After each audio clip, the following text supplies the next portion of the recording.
What if the very thing you're clinging to is the reason life keeps slipping away?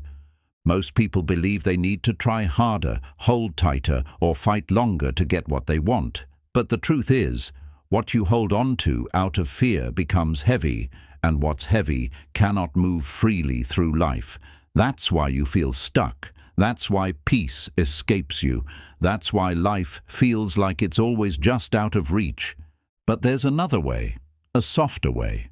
The way of release, the way of surrender, the way of letting go. And when you take that path, something shifts. Life begins to move toward you, not because you forced it, but because you finally stopped standing in its way.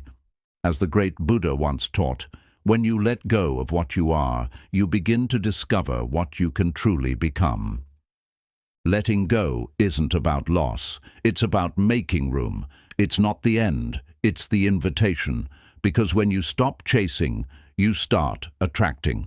And when you stop clinging, you become magnetic. This is the quiet truth Buddhism has taught for centuries. And today, we'll rediscover that truth together. 1. The more you hold on, the more you push life away.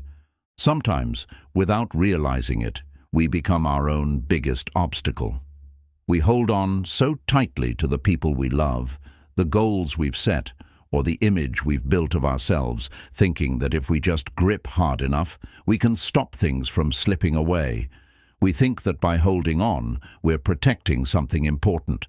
But the truth is, the more tightly you try to control life, the more life resists you. It's like holding sand in your palm. Squeeze too hard, and it pours through your fingers. But when your hand is open, it stays gently in place. The same is true with everything in life. Relationships, success, love, reputation, even your sense of identity. If your love is rooted in fear, if your ambition is driven by panic, or if your connection with someone depends on control, then it creates resistance. It becomes unnatural. It becomes heavy. People can sense when you're holding on because you're afraid. And no one wants to be held that way, not even life itself. The harder you push to control things, the more they feel trapped, and the more they begin to retreat. When you try to own someone, even emotionally, they feel it. When you try to micromanage your future, the universe feels it. That energy of desperation creates blockages. You begin to act from anxiety instead of confidence, from fear instead of peace, from scarcity instead of abundance. And what happens next is painful. You start to see things fall apart, not because they were never meant for you, but because you didn't allow them to breathe and grow naturally. Letting go doesn't mean you stop caring. It means you stop controlling. It means you trust that what is meant for you will not be scared away by your calmness, and what's not meant for you will never be held through force. It's the decision to release your grip, not because you don't value something, but because you value peace even more. Sometimes relationships flourish when you stop trying to change the other person. Dreams unfold when you stop obsessing over every step and start moving with trust. And you grow into your most authentic self, not when you tightly hold on to a fixed identity, but when you allow yourself to change, to evolve, to flow. When you loosen your grip on your fears, your attachments, and your expectations, you begin to make space for something better. You begin to allow life to move, to surprise you, to bring you what aligns with your soul. And what comes to you in that open space will come, not because you forced it, but because you made yourself ready for it. So remember, letting go isn't weakness. It's not giving up. It's stepping back just enough so that what's meant to be can step forward. It's choosing faith over force. And in doing so, you don't lose control. You gain peace. And with peace comes power. The power to receive instead of chase. The power to attract instead of beg. The power to allow life to return to you with a kindness, a softness, and a beauty that only comes when you finally let go. 2. Letting go of control creates space for the unimaginable. We grow up believing that the more control we have, the safer we are. We're taught to plan every detail, anticipate every outcome, and avoid uncertainty at all costs. But what if the very control we cling to is the same thing that's blocking the blessings we're praying for? What if the tight grip we keep on life is not protecting us, but limiting us? Control feels comforting because it gives us the illusion that we're in charge. We think that if we plan hard enough, calculate every move and manage every situation, then we can guarantee success, safety, and happiness. But life is not a machine. It doesn't follow human timelines or logic. It is a flowing, living, breathing experience, constantly changing, often unpredictable, and full of surprises that can only happen when we release our need to control how it unfolds. When you let go of control, you begin to make space for life to surprise you. You make room for miracles, the kind of unexpected, powerful, beautiful moments that could never have been predicted or forced into being. These miracles don't show up when you demand them. They appear when you are soft enough to receive them. When your heart is no longer full of expectations and fear, there's finally space for wonder to step in. It's important to understand that letting go of control doesn't mean being careless. It doesn't mean you stop putting in effort or ignore your responsibilities. It means you show up, you give your best, and then you surrender the outcome. You accept that no matter how well you plan, some things are simply out of your hands. And that's okay. Because sometimes what life wants to give you is far greater than anything you were trying to force. Think of the sky. It doesn't hold on to the sun or try to stop the clouds from moving. It simply allows. And in that allowing, the sky becomes a canvas for light, for rain, for stars, for endless beauty. In the same way, when you let go of the need to control every detail of your journey, you become a canvas for divine timing, divine order, and divine surprises. People who let go of control often appear calmer, not because they don't care, but because they've discovered the freedom that comes with trust. They still work, they still try, but their energy is different. They're not tense, they're not panicked, they're not pushing against the current. They're learning to swim with it. And that shift in energy matters, because life doesn't respond to desperation. It responds to surrender. Not a passive surrender that waits with folded hands, but an active, peaceful surrender that says, I have done my part. Now I release the outcome, knowing what is meant for me cannot miss me. This is when the unimaginable begins to show up, the opportunity you didn't plan for, the healing you thought would never come, the person you weren't looking for, the moment that changes everything, all because you created space.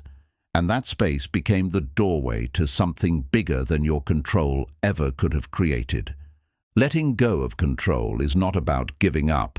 It's about stepping back just enough to let life reveal the beauty it has in store for you. You don't need to hold the steering wheel so tightly. Sometimes the most powerful thing you can do is loosen your grip, breathe deeply, and trust that even without control, you are still being guided exactly where you need to be. Because life knows, even when you don't, and it always has a plan far more magical than the one you were trying to force. 3. Attachment is the root of emotional suffering. There's a quiet truth that most people avoid. Much of the pain we carry in life does not come from what happens to us, but from our attachment to how we think things should be. We suffer not only because something ended, but because we believed it shouldn't have. We hurt not just because someone left, but because we built our peace around their presence. And when that foundation cracked, we fell. But the real question isn't why things happen, it's why we tie our happiness to things that can't last forever. Buddhism teaches that the root of suffering is attachment, not because we shouldn't love, dream, or care, but because we often do it with conditions. We attach our identity to our job, our joy to a relationship, our worth to external approval. And while these things can bring temporary joy, they are not stable, they are not promised. And the deeper we cling, the more fragile we become. Imagine holding onto a rope that's burning your hand. You grip tighter, thinking it will stop the pain. But the more you hold on, the more it hurts. That's what emotional attachment does. We think clinging will protect us from heartbreak, uncertainty, or loss, but it only deepens the wound when change inevitably arrives. Because no matter how much you love something, you cannot stop the seasons of life. People change, circumstances shift. Even you will not be the same person 5 years from now. And if your peace is tied to things staying the same, you will constantly suffer. But here's the beautiful part. Letting go of attachment doesn't mean letting go of love. In fact, it allows you to love more purely. When you release the need to own someone, to control outcomes, or to demand that life meets your expectations, you begin to experience love, joy, and peace without fear. You stop grasping and you start witnessing. You stop needing and you start appreciating. You no longer say, "I need this person to stay so I can be okay." Instead, you say, "I am okay whether they stay or not." You don't say, "I must succeed in this one way," or "I'm a failure." You say, "I give my best and accept that whatever happens is part of my path." This shift is everything, because it moves you from fear to freedom, from control to trust, from suffering to peace. The truth is, nothing in this world is truly ours to keep. Not people, not roles, not even our thoughts. Everything changes, everything moves. And the more we resist that truth, the more we suffer. But when we embrace it, when we stop clinging and start flowing, we begin to see beauty in every stage of the journey. We don't panic when things end. We don't collapse when plans fall apart. We understand that endings are not punishments. They are transitions. They are invitations to grow. This doesn't mean life becomes emotionless. You will still love deeply. You will still feel pain when something ends. But the pain will not break you, because your sense of self no longer depends on anything outside of you. You become whole from within, and from that wholeness you give love freely, not because you're trying to fill a void, but because your cup is already full. So let go, not of love, but of possession. Let go, not of dreams, but of needing them to happen a certain way. Let go, not of connection, but of control. When you do, you will still feel, still care, still hope, but without suffering. And in that space, you will discover a deeper peace, a stronger love, and a joy that can no longer be stolen. Because when you release attachment, you are no longer a prisoner of life's changes. You become a peaceful witness, a flowing soul, a silent strength. And in that stillness, you become magnetic, not through holding on, but through letting go. 4. You become magnetic the moment you stop chasing. There is something deeply powerful about a person who has stopped chasing. Someone who no longer runs after love, approval, attention, validation, or even success, but still receives all of it in abundance. We often grow up believing that the only way to get what we want in life is to chase it down with everything we've got. We're told to be aggressive, to always strive harder, to constantly push, and to never stop chasing our goals. And while discipline, ambition, and hard work are valuable, the truth is that constant chasing often comes from a place of fear, not confidence. When we chase, it's often because we're afraid we won't be chosen. Afraid we're not enough.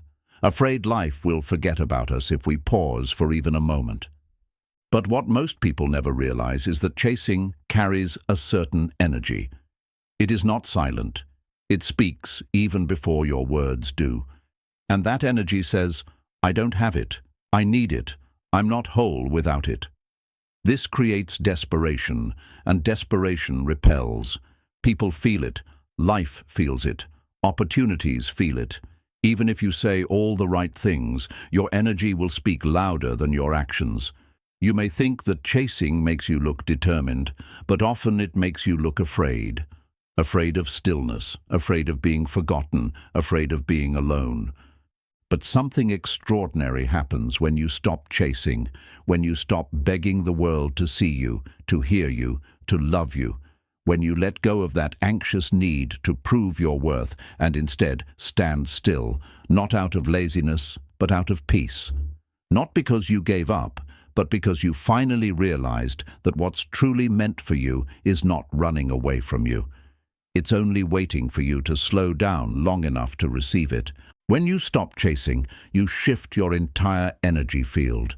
You move from scarcity to sufficiency, from noise to presence, from tension to grace. And that shift makes you magnetic. Because the world doesn't respond to those who beg, it responds to those who believe.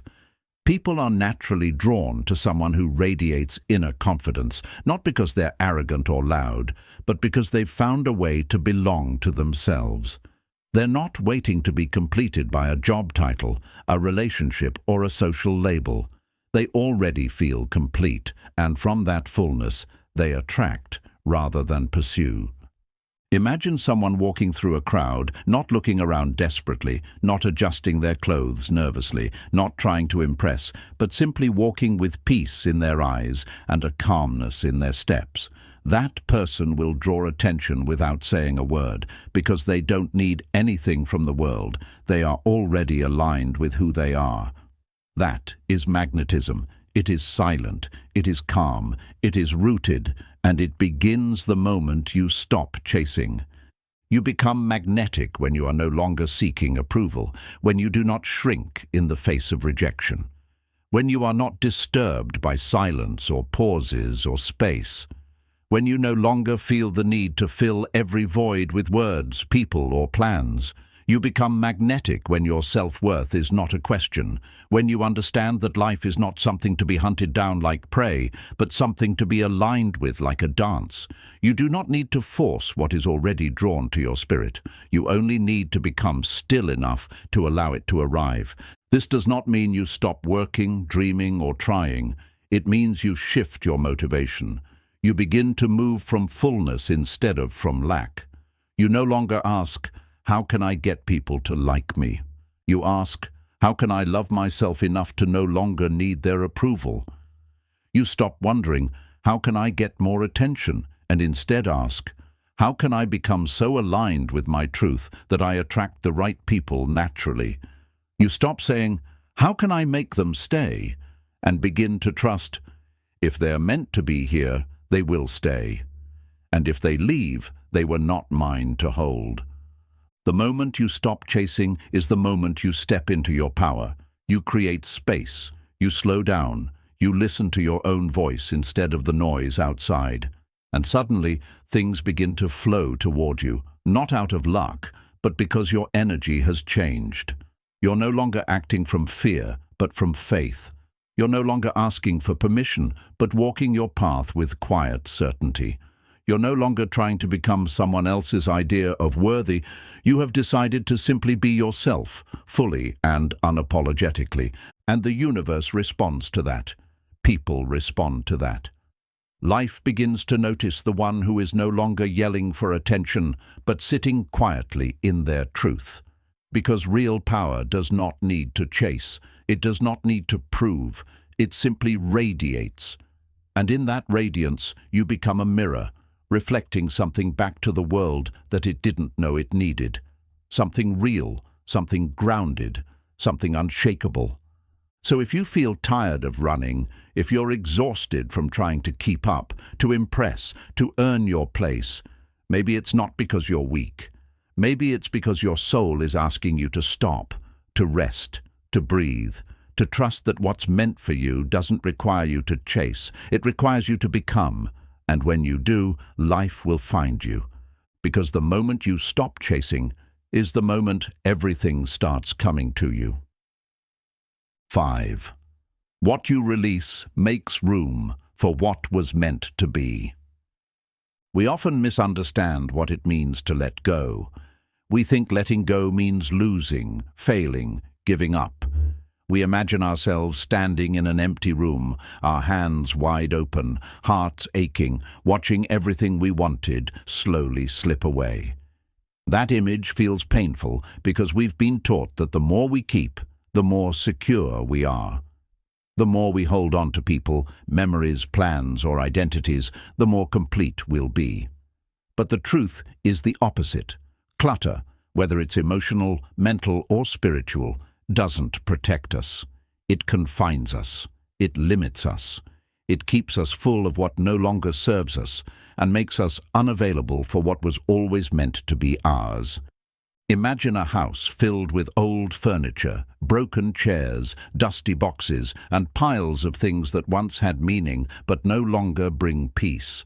Now imagine trying to bring in something new, a beautiful piece of art, a soft new couch, fresh sunlight. There's no room for it. The old blocks the way, and unless we are willing to clear the space, to sweep, to sort, to release, we cannot receive what the new moment is offering. The same thing happens in our inner world. Our hearts become so packed with old pain, old dreams, and outdated expectations that we leave no room for healing, no room for discovery, and no room for divine timing. Sometimes life doesn't give you what you want, not because it's punishing you, but because your hands are too full to hold it. You may be holding on to a version of someone you loved, even though they've changed. You may be clinging to a goal that no longer aligns with your spirit. You may be attached to a chapter that's already ended, still hoping it might reopen if you just wait long enough. But what you don't realize is that while you're standing at that closed door, there's another one swinging wide open behind you, and it's filled with everything you've been silently praying for. Letting go is not the end of your story. It is the beginning of your alignment. It is a sacred invitation to empty your heart of what no longer fits, so that something greater can finally take its place. And often, what you're being asked to release is not even bad. It's just outdated. It once had meaning, but now it's limiting you. You've outgrown it. You've evolved. And life, in its quiet wisdom, is trying to take you somewhere deeper, richer, and more aligned with who you've become. But here's what most people get wrong. They think letting go will feel clean and peaceful right away. It won't. It often feels like grief, like confusion, like standing in the middle of nowhere. There's a strange silence that follows a deep release, and in that silence, doubt creeps in. Did I make the right choice? What if nothing better comes? What if I'm left with nothing? These thoughts are natural, because releasing is an act of faith. It's stepping away from the known into the unknown. It's trusting that even though your hands feel empty now, they are being prepared to hold something more beautiful than you imagined. And it's in that space of emptiness that the universe begins to whisper, not in loud, dramatic ways, but in gentle shifts. A new person enters your life. A chance conversation opens a new path. A sudden insight brings clarity you've been missing. And one day you look back and realize, the thing you feared losing was never the final blessing. It was just the stepping stone, the lesson, the preparation, and what you've gained in its place is something that fits. Not because you forced it, but because you made room for it. You don't need to be afraid of releasing what no longer feels right. Whether it's an old version of yourself, a one-sided relationship, a toxic habit, or even a dream that no longer feels alive, let it go with grace, not in anger, not in bitterness, but in peace. Thank it for what it taught you. Honor the role it played. And then open your hands and let it fall away. Because until you release it, you are choosing to carry a weight that no longer belongs to you. And that weight is slowing you down. It's fogging your clarity. It's keeping you from receiving what's already trying to find you. Life is generous. It wants to give, but it cannot fill a heart that is already full of resistance. It cannot move through a soul that is blocked by fear. That's why letting go is not just a spiritual concept. It's a practice, a daily act of courage, a decision to trust that your life is being shaped by something wiser than your worries, and the more you release, the more you'll begin to notice. Life doesn't take to punish, it takes to prepare. It removes the small, so you're ready to hold the great. It closes a chapter, so you'll be ready to write a new one.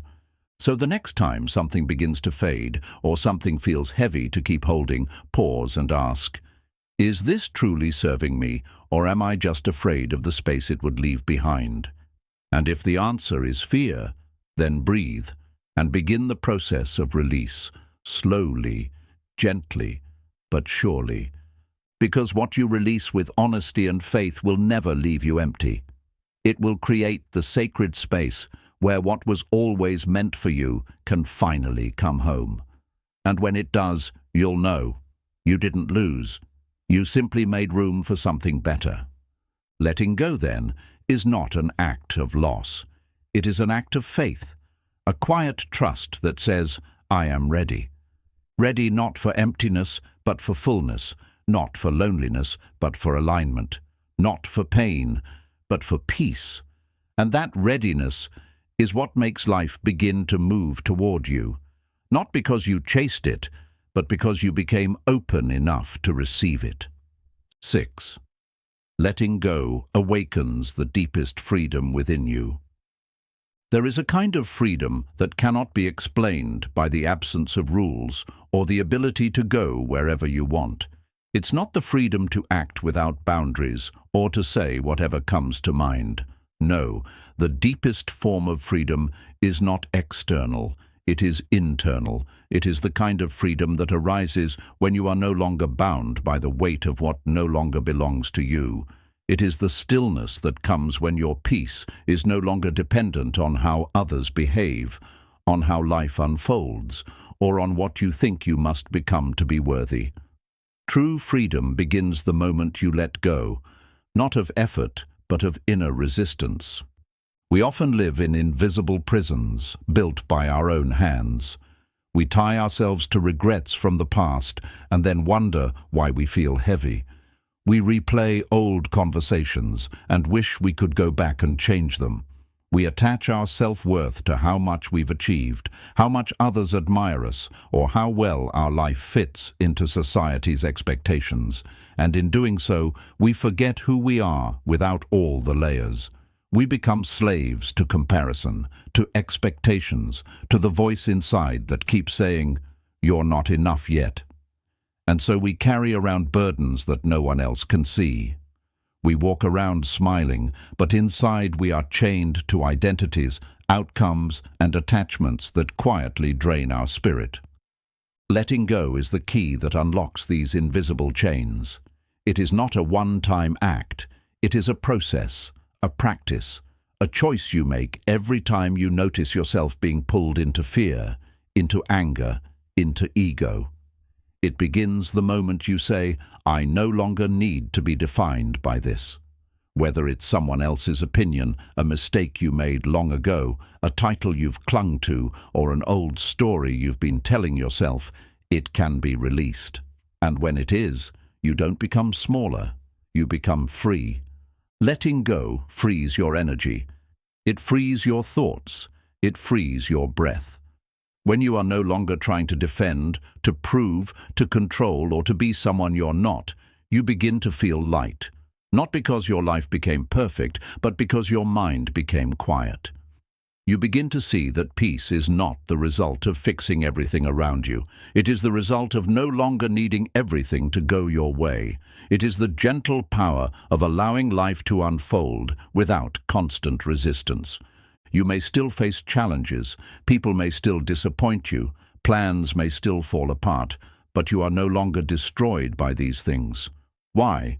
Because your inner world no longer depends on the outer world being perfect. You are no longer a puppet being pulled by the strings of life's ups and downs.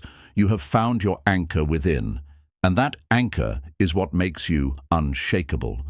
This freedom allows you to show up more fully in life. You no longer waste your days trying to control what others think.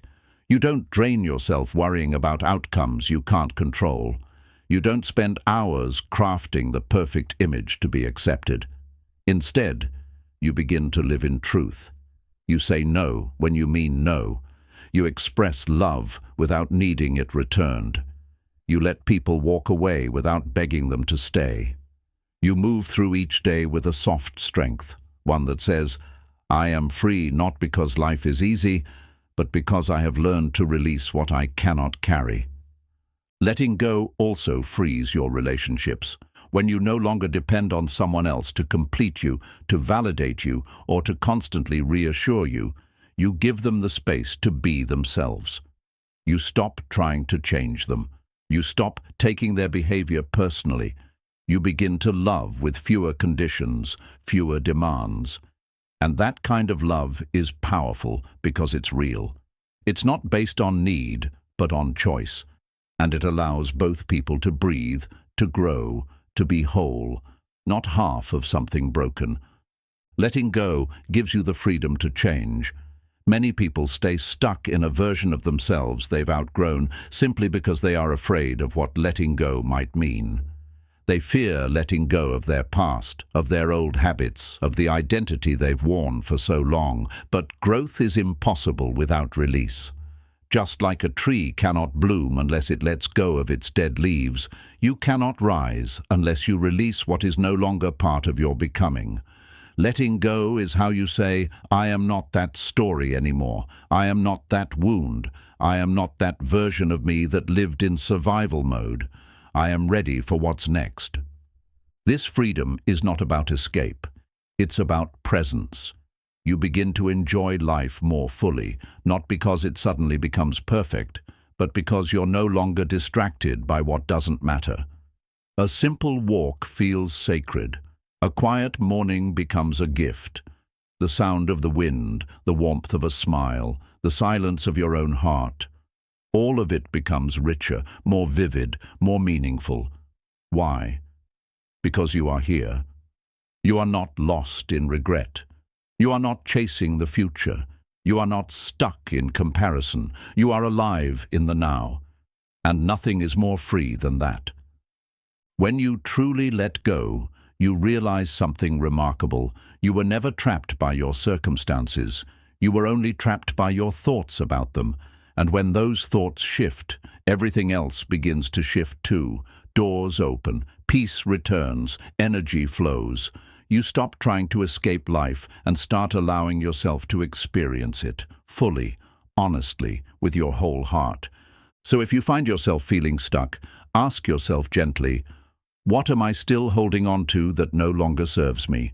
It could be a person, a habit, a belief, or even a dream that no longer feels alive. Whatever it is, trust that letting go is not the end of your story. It is the moment your real story begins, the moment you release the weight, the moment you walk lighter, the moment you return to yourself. Because the deepest freedom is not found in changing your circumstances, it's found in changing your relationship with them. And that shift begins the moment you let go. 7. Surrender is the secret door to a magnetic life. There is a silent doorway inside every human being, a doorway that doesn't open with effort, intellect, or even desire, but through something far more subtle and sacred: surrender. While the world teaches us to fight for every inch, to hustle endlessly, to struggle and to strain, the path to peace, power, and profound alignment is walked by those who learn the art of letting go, not just of people or possessions, but of the illusion of control itself. We spend so much of our lives trying to manipulate life into a shape we think is best for us. We build plans. We make detailed visions. We attach ourselves to specific timelines, to particular outcomes, and to identities that become too tight for the soul to breathe. And then, when life doesn't follow the path we drew in our mind, we panic, we resist. We feel abandoned by the very universe that was, all along, guiding us towards something deeper. But surrender is what happens when we finally realize our plans were never the map. They were just the starting point. They were the training wheels to teach us how to move. But true freedom, true magnetism, begins the moment we are brave enough to say, I no longer need to control everything. I trust that life is wiser than my fear. Surrender is not weakness. It is not about giving up your voice, your strength, or your vision. It is about softening the hand that clings so that you can receive what is meant for you. It is the act of releasing your obsession with the how and when, and instead stepping fully into the energy of faith. It's saying, I still want beautiful things in my life, but I will not poison my spirit chasing them. I will walk with intention, with openness, and allow them to arrive in their own divine way. When you surrender, your energy changes. You stop sending out the vibration of desperation and begin to radiate peace. And peace is powerful. It draws people in. It calms rooms. It creates clarity. People trust someone who is not rattled by every delay. Life rewards the one who is not constantly panicking when things don't go exactly as planned. And this is where the magic begins. Because when you surrender, you stop resisting the flow of life. You stop swimming against the current, burning yourself out with every stroke. You start noticing signs you used to miss. You hear the voice of intuition that had been drowned by your need to control. You begin to move with grace, not force, and you begin to see that life has always been trying to give you exactly what you needed, if only you had created the space for it. Surrender does not mean you stop taking action. It means you take action from a grounded place. You don't act from panic. You act from purpose. You don't speak to manipulate. You speak to express. You don't force connections. You nurture the ones that feel mutual. And in doing so, you stop becoming a beggar of life's blessings and start becoming a magnet for them. This shift is quiet, but life-changing. You start releasing the weight of needing to know everything. You let go of your need to explain yourself to everyone. You stop searching for signs in every moment and instead begin to live the moment itself. You stop chasing, comparing, and performing. You stop begging for doors to open and realize that some were never meant for you. And that's okay, because the ones meant for you will never require you to betray your peace to enter them. And slowly, without even trying, you begin to attract the right people, the right opportunities, the right circumstances. Not because you tricked life into giving them to you, but because you stopped blocking them with fear and control. Your very presence becomes magnetic, not loud, not aggressive, but calm, whole, and grounded. You no longer need to chase approval because your being speaks louder than your words ever could. You no longer need to hustle for love because your heart radiates the quiet confidence of someone who already knows they are enough. Surrender is not something that happens once. It's something you return to every day. When your plans fall apart, you return to surrender. When someone doesn't see your worth, you return to surrender. When you feel lost, confused, or afraid, you return to surrender, not as an escape, but as an act of courage. Because it takes strength to trust what you cannot see. It takes wisdom to know that the unseen is often more real than what the eyes perceive. And when you live this way, walking softly, letting go of what you cannot control, and trusting that life is always moving you toward your highest good, you become magnetic. Not because you have everything figured out, but because your soul is no longer fighting itself. You are no longer in a constant war with what is. You have found peace, and peace is the most attractive energy in the world. So when life feels heavy, when the path is unclear, when things don't go your way, don't tighten your grip. Don't harden your heart. Don't fight the current. Pause, breathe, and surrender. Not because you're giving up, but because you are rising above. You are choosing to float, to flow, to trust. And in that trust, everything that is meant for you will begin to find you. Not because you chased it, but because you finally stopped running from yourself. Surrender is not the end of your journey. It is the beginning of your alignment. And when you surrender, you open the door to a life far greater, far deeper, and far more beautiful than anything you could have planned. Because the most magnetic life is not built through force. It is received through trust, through grace, through letting go. And that is where your true power begins.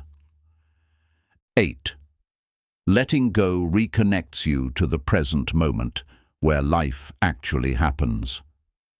There is a place where peace lives, a place where clarity rises without effort, where the noise inside your head falls silent, and where everything starts to make sense. Not because the world changes, but because you begin to see it as it is. That place is not somewhere far away. It is not found in the future or buried in the past. It is always here, always now. It is the present moment. And yet, most people never live there. Not truly. They glance at it, pass through it, but rarely stay. Why? Because their minds are too busy holding on to everything else. We carry so much weight, memories that hurt, mistakes we replay, fears about what might go wrong, expectations that drain us. We drag these things with us like invisible luggage, believing that if we keep remembering, keep analyzing, keep preparing, we will somehow protect ourselves from pain. But all this does is pull us away from where life is actually happening. And so we sit in rooms filled with sunlight and feel no warmth. We hear laughter but feel no joy. We are surrounded by opportunities but feel stuck, because our mind is somewhere else, somewhere we cannot touch, somewhere that doesn't even exist anymore. Letting go is the bridge that returns you to the present. It is the gentle, courageous act of saying, I no longer need to carry this. Whether it's a thought, a story, a memory, or an emotion, if it does not serve this moment, it does not serve your life. Letting go is not forgetting. It's not pretending that nothing happened. It is choosing to stop reliving it. It is deciding with compassion to stop opening old wounds with your own hands. Because the truth is, your life is not happening in the past. It is not happening in the future. It is happening right now, in the breath you are taking, in the sound of your heartbeat, in the light around you. And every time you hold on to what already passed, or reach anxiously toward what hasn't come yet, you miss what's in front of you. You miss your life. Not because it isn't beautiful, but because your mind is too full to receive it. When you let go, you begin to notice the small things again. The way the wind touches your skin, the rhythm of your own footsteps, the way your chest rises and falls without effort. These things are not trivial. They are sacred. They are signs that life is already happening, that it never stopped happening. You were just too distracted to notice. And in that noticing, a quiet kind of joy returns. Not the loud, dramatic joy we see in movies, but the soft, sustaining joy of being here, of being alive, of being free from the mental chains that kept pulling you away from yourself. Letting go is also what softens your relationships. When you stop dragging past arguments into the present moment, you begin to see people with new eyes. You stop holding them hostage to their old mistakes. You stop expecting them to meet every need or fulfill every script in your mind. You begin to listen more, to breathe more, to allow more. And in that space, love has room to breathe again, not as a contract or a transaction, but as a living, flowing connection that exists in this moment only. Not yesterday, not tomorrow, but now. And this applies not just to others, but to yourself. When you let go of the image of who you think you should be, or the harsh inner voice that says you're never enough, you begin to meet yourself as you are. You see your flaws without shame. You see your strengths without arrogance. You stop rushing to the next thing and allow yourself to be whole, right here, in this body, in this breath, in this one precious moment. And that is where healing begins. Not by fixing everything, but by being fully present with what already is. This moment, the one you are in right now, is the only place you can ever feel true peace. You cannot experience happiness in the past. It's gone. You cannot feel joy in the future. It hasn't arrived. You can only feel these things now. And when your mind is still busy holding on, replaying, analyzing, wishing, fearing, it robs you of that chance. But when you let go, even just for a moment, you return. You arrive back into your own body. You feel the simplicity of being alive. And you remember that peace was never far. It was simply buried beneath everything you were unwilling to release. Letting go doesn't mean your life becomes perfect. It doesn't mean you stop planning or stop caring. It means you stop resisting what is. You stop carrying what no longer fits. You stop trying to control what isn't yours to control. And in that surrender, you find freedom. Not just the freedom to do whatever you want, but the freedom to feel again, to connect again, to rest again, to stop performing and start living. And once you truly reconnect to the present moment, something shifts inside you. You become more grounded, more clear, more open. You start attracting the right people, not because you're trying, but because presence is magnetic. You begin to walk with more ease, not because life got easier, but because you stopped fighting it. You begin to listen deeply, not because you were trained to, but because your mind is no longer so loud. You begin to notice the miracles you once missed, the way the morning light touches the floor, the way a child laughs with abandon, the way silence holds you when the world feels heavy. So ask yourself gently, what are you holding on to that keeps pulling you out of the present moment? What thought, memory, or fear is stealing your peace right now? And are you willing, even for a few breaths, to set it down? Not because it doesn't matter, but because your life matters more. Your presence matters more. This moment matters more.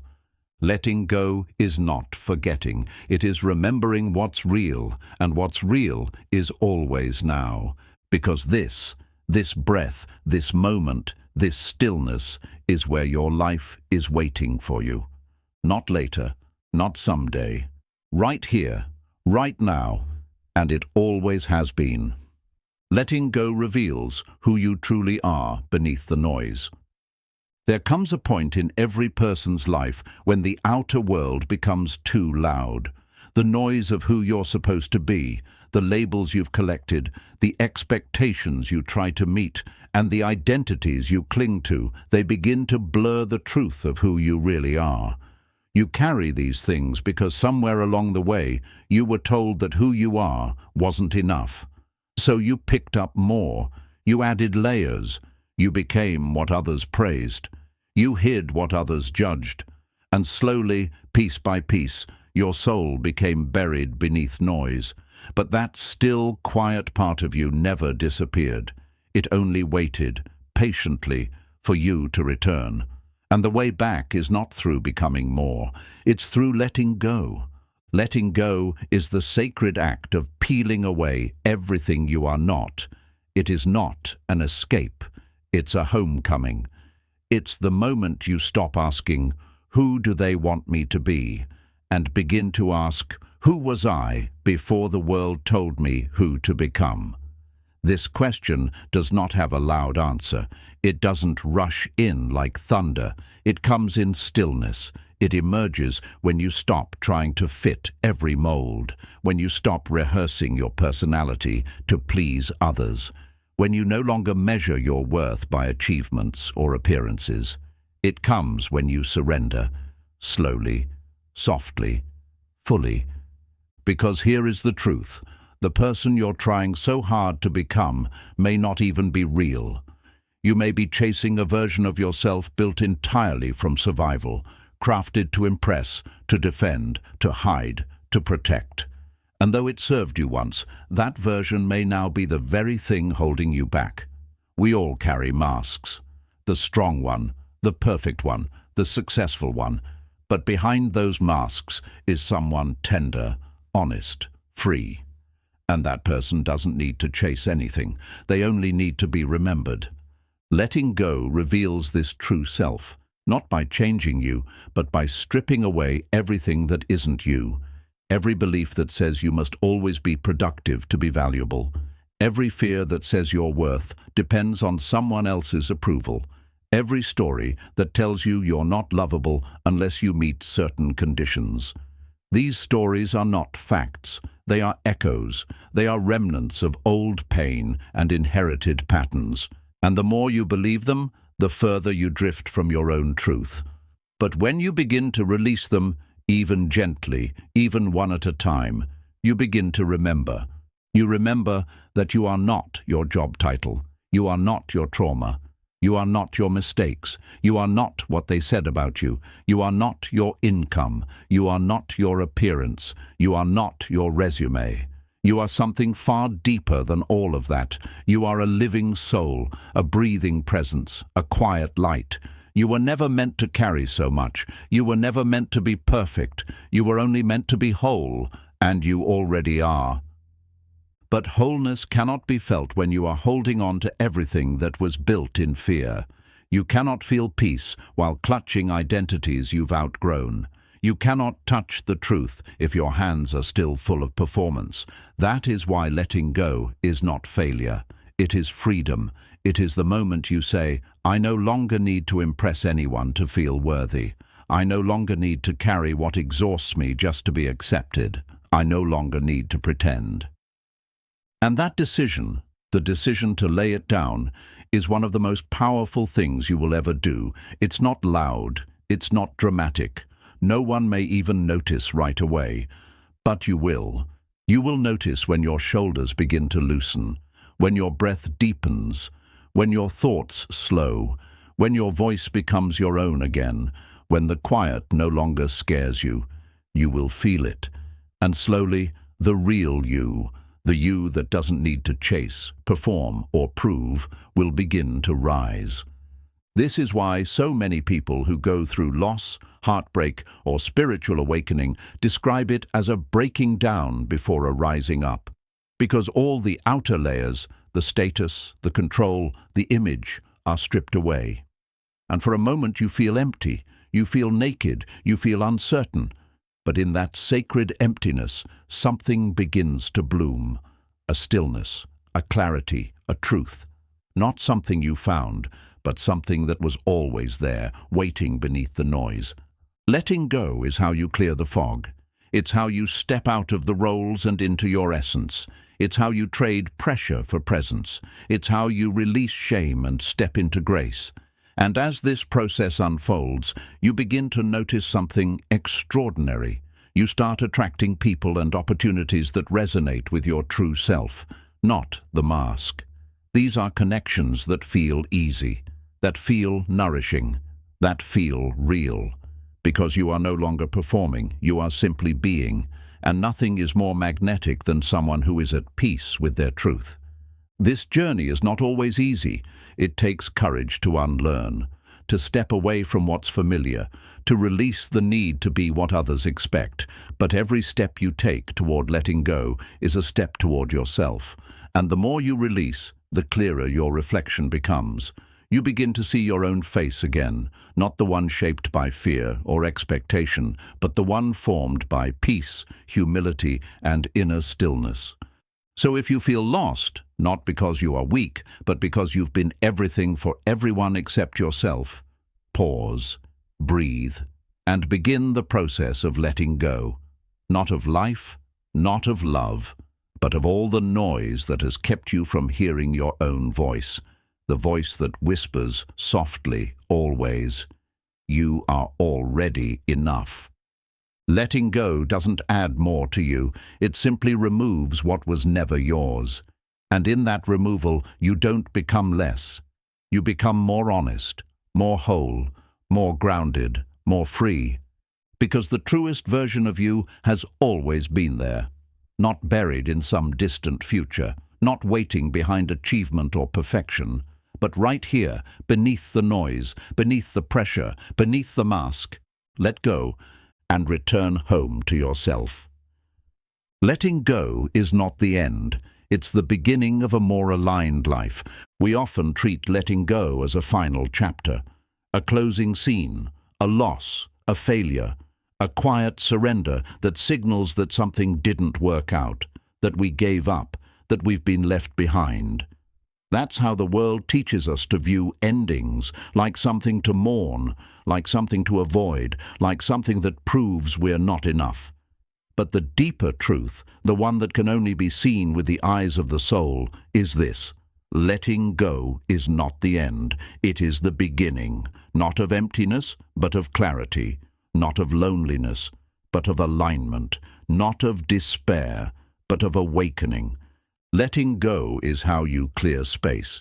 It's how you remove what no longer belongs in your journey, not with resentment, but with reverence.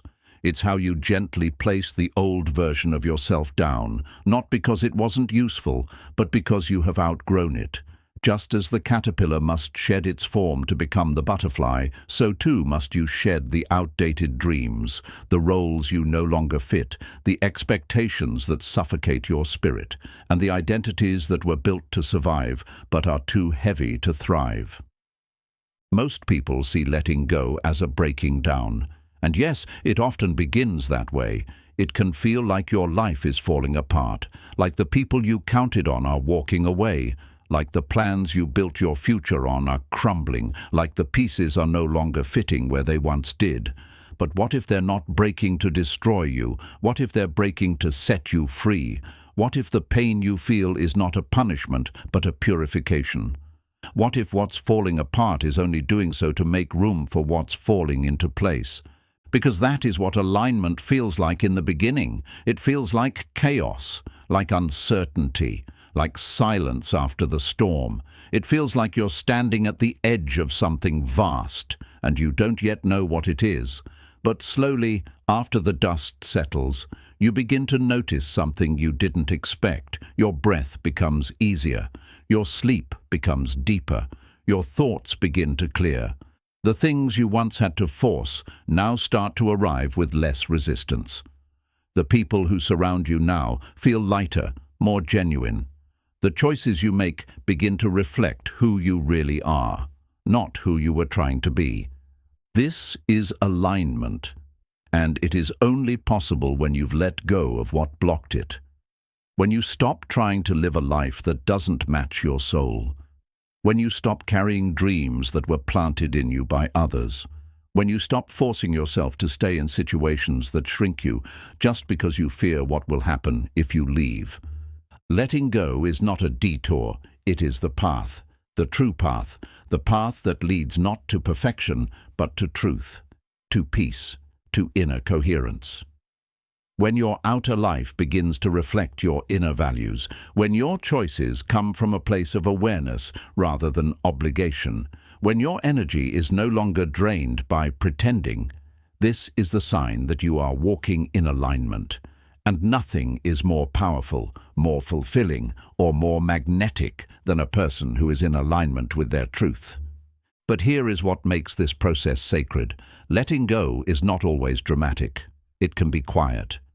You might wake up one day and feel that the ambition you used to chase no longer excites you, that the relationship you clung to no longer nourishes you, that the version of yourself you worked so hard to maintain now feels like a costume. And you will feel afraid at first, because who are you without these things? What happens when you let them go? What happens is you begin again. You begin more slowly, more intentionally. You stop rushing toward destinations and start asking if the road you're on is even yours. You stop asking, what do I need to do to be enough? And start asking, what does it mean to live with peace? You stop measuring success by external standards and start measuring it by how alive you feel when you wake up. You stop fearing solitude and begin to understand that silence is not empty. It's full of answers. Letting go allows you to build again, not from pressure but from presence, not from fear but from flow. You begin to choose not what looks good, but what feels right. You begin to say yes only to what feels expansive, and you begin to say no to everything that costs you your peace. You stop explaining yourself to people who don't listen and start pouring your energy into people and projects that nourish you. You become more honest, more grounded, more connected. Not because you became someone new, but because you finally removed everything that distracted you from who you've always been. This kind of life, the aligned life, is not about having everything figured out. It's about walking in truth, even when it's uncomfortable. It's about showing up with an open heart, even when you don't know what's next. It's about trusting the timing of your soul over the timeline of the world. And all of that begins with a single, sacred act, letting go. So no, letting go is not the end. It is the beginning of your real life. The one that's built on peace instead of pressure, on joy instead of performance, on truth instead of fear. The one that doesn't require you to chase anything, but only to become still enough to receive everything that was always meant for you. When you let go of what isn't yours to carry, what belongs to you finally finds its way home. And in that homecoming, you will feel it. Not loss, not lack, but light. And it will fill you not because you finally became more, but because you finally released everything that wasn't you. Letting go, then, is not the closing of a door. It is the unlocking of your own. Letting go restores your energy and rebuilds your soul.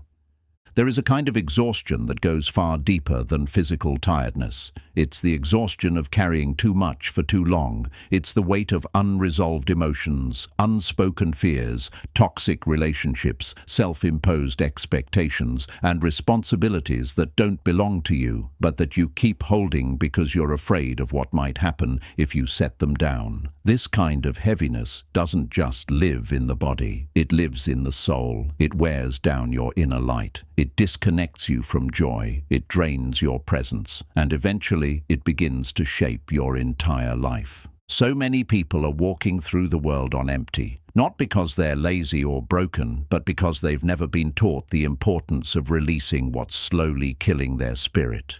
They stay loyal to roles they've outgrown. They keep saying yes when their heart screams no.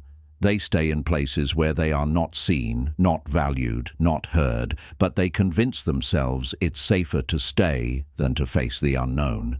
And with each passing day, their energy depletes.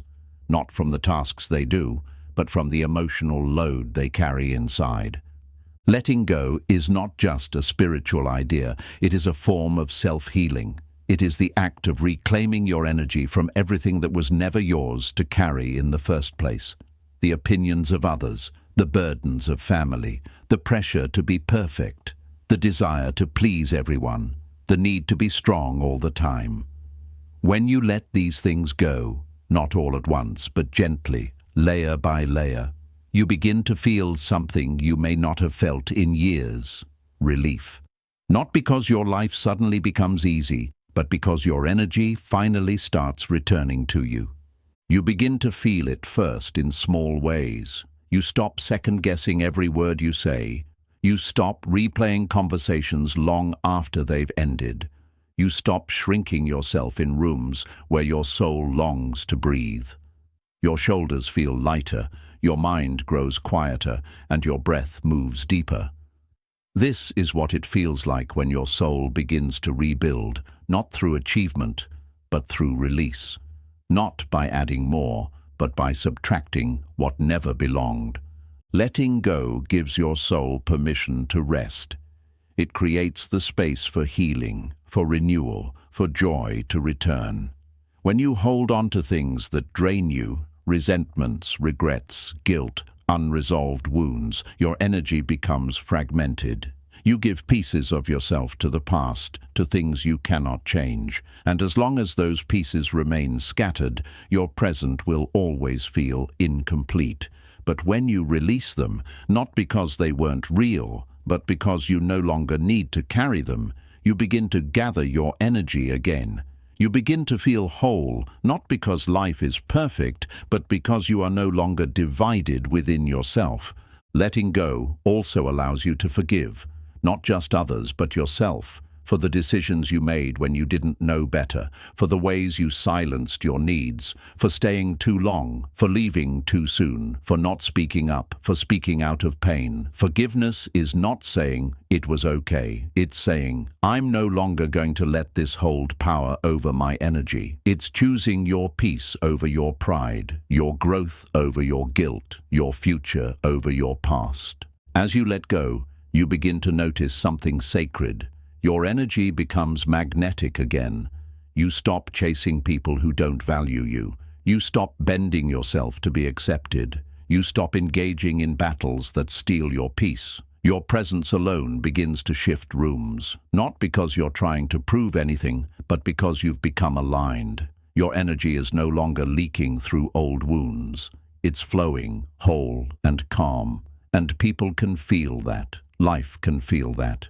When your soul is full of clutter, everything feels harder. But when your soul is light, even difficult days feel manageable. You can handle what comes not because you're unaffected, but because you are grounded. You've emptied out what you didn't need, and now there's space for clarity, for love, for deeper focus. This is what restoration looks like. It's not loud. It's not dramatic. It's gentle. It's slow. It begins quietly, with a single breath where you tell yourself, "I am ready to stop carrying this." Letting go also reconnects you to your purpose. When you stop spending your energy on what drains you, you begin to hear your own inner voice again.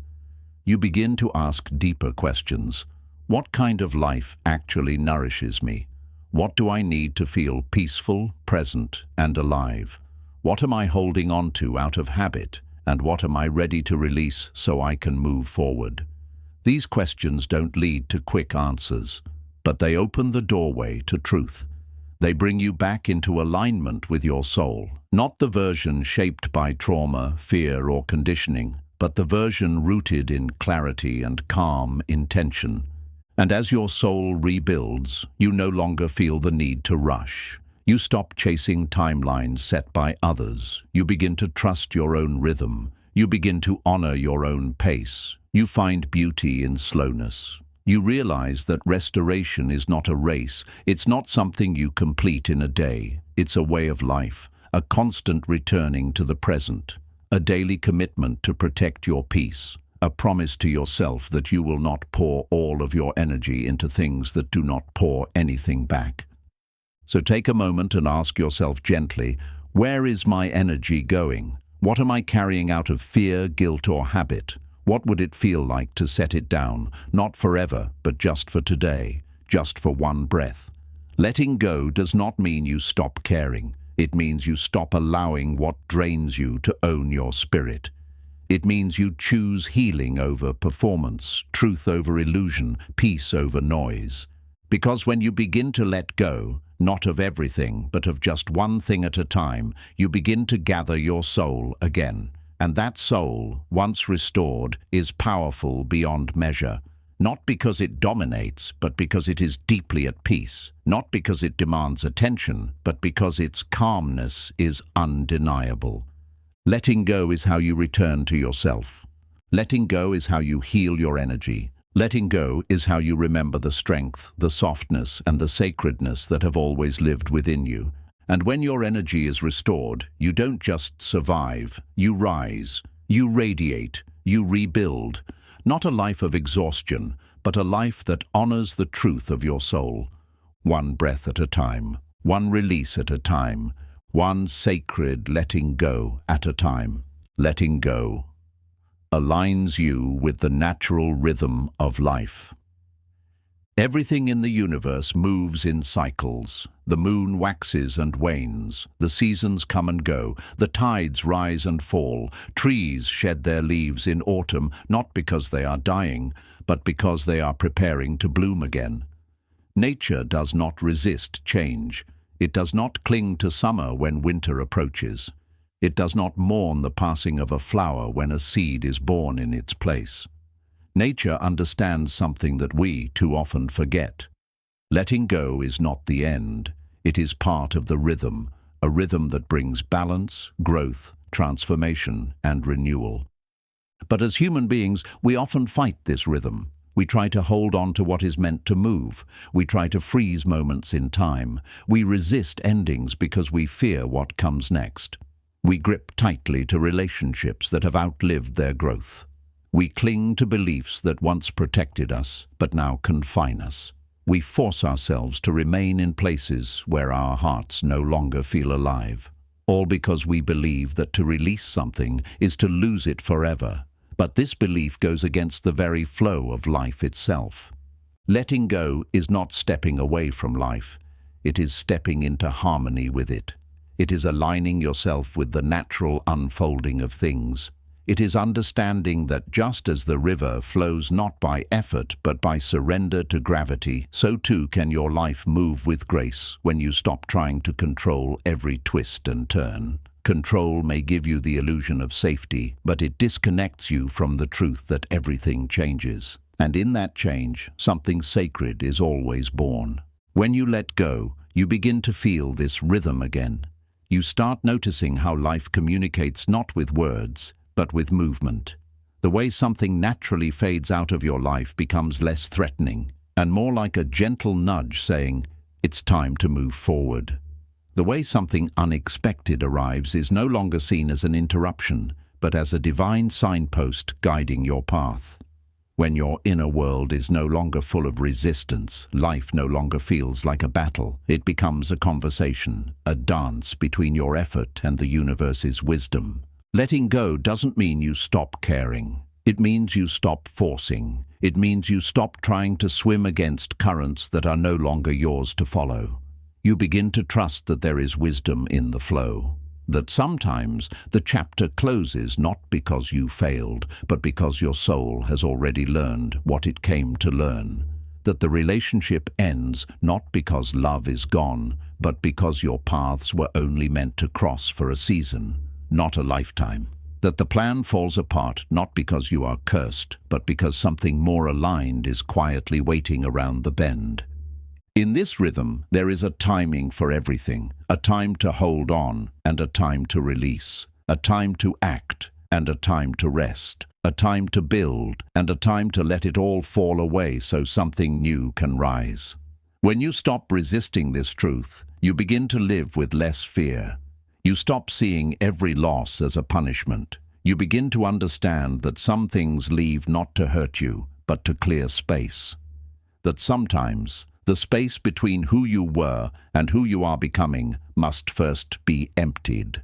And that emptiness is not a void, it is fertile soil. It is the sacred pause between exhale and inhale, between sunset and sunrise, between death and rebirth.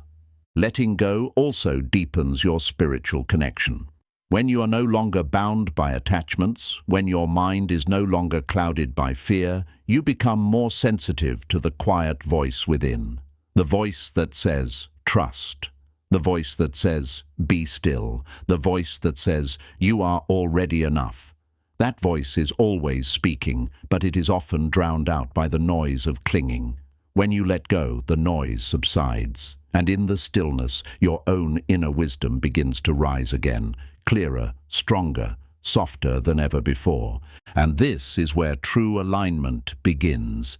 You begin to choose not from pressure or panic, but from peace. You make decisions not because you're trying to keep up, but because you're finally tuned in. You walk away from what no longer resonates, not out of spite, but out of self-respect. You enter new spaces not to escape the old, but to honor what you've grown into. You begin to build a life that reflects the real you, not the version shaped by fear, but the one shaped by trust. This kind of living doesn't always make sense to others. To those still clinging tightly, your peace may seem like passivity. Your surrender may seem like weakness. But in truth, it takes great strength to let go. It takes deep wisdom to say, I do not need to control this moment to feel safe. I trust that life is carrying me where I am meant to go. And when you live from this space, your energy shifts. You begin to glow differently. People notice not because you're louder, but because you're lighter. Not because you have all the answers, but because you're no longer imprisoned by the questions. Letting go is not the opposite of action. It is inspired action. It is doing what needs to be done while trusting the outcome to something greater. It is planting the seed and letting the earth decide when it will bloom. It is walking the path without needing to know where every turn will lead. It is rising each morning and saying, I do not need to have everything figured out. I only need to stay open. So if you find yourself clinging, pause, ask yourself, what am I afraid will happen if I let this go? And then ask, what might open if I do? You may not get the answer right away, but trust that it's already unfolding. Trust that the rhythm of life is not trying to break you, but to bring you back to balance, back to your center, back to the gentle awareness that you are not here to hold everything forever. You are here to feel, to grow, to release, and to begin again. And when you align yourself with that rhythm, when you let go not in fear but in faith, you begin to live differently. You stop grasping, you stop chasing, you begin to flow, you begin to attract. You begin to live in a way that feels effortless because you are no longer fighting the current. You are moving with it.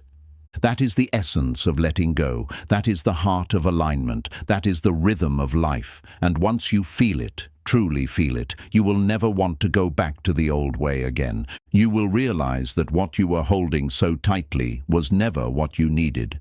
What you needed was the space to breathe, to trust, to become. And now, that space is yours. Letting go is the bridge between the life you have and the life you're meant to live. There is a moment in every person's life, a quiet, deeply sacred moment, when they realize that something no longer fits. It may be a place, a habit, a relationship, a belief, or even a version of themselves they've worn for so long it started to feel like truth. But deep down, beneath all the noise, there's a whisper, a subtle knowing, a soft but persistent voice that says, you are being called into something more. And yet as soon as this voice arises, something else appears too. Fear of letting go, fear of change, fear of the unknown. So we hold on, even when it hurts, even when we know it's time. This is the crossroads of transformation, not dramatic, not always loud, but deeply personal. It is the invisible space between what is comfortable and what is calling, between what has been and what could be. And the only way to cross that space, the only way to move from the life you've settled for into the life that your soul truly longs for, is through letting go. Letting go is the bridge, not a bridge made of certainty or guarantees, but one built from trust, from courage, and from a willingness to release the old, even before the new fully arrives. It's a kind of surrender that doesn't come from weakness, but from deep inner strength. The strength to say, this no longer aligns with who I am becoming. The strength to walk away, not with bitterness, but with gratitude.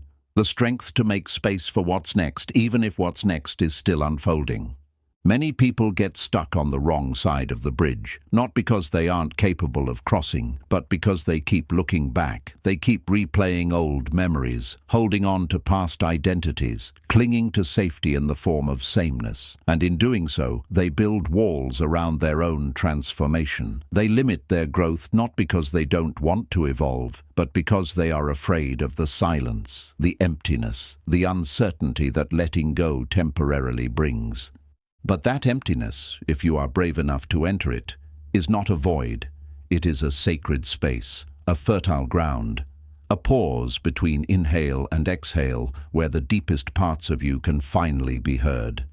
In that space, your truth begins to rise. You remember who you were before the world told you who to be. You reconnect with what matters, not what impresses others, but what nourishes your spirit.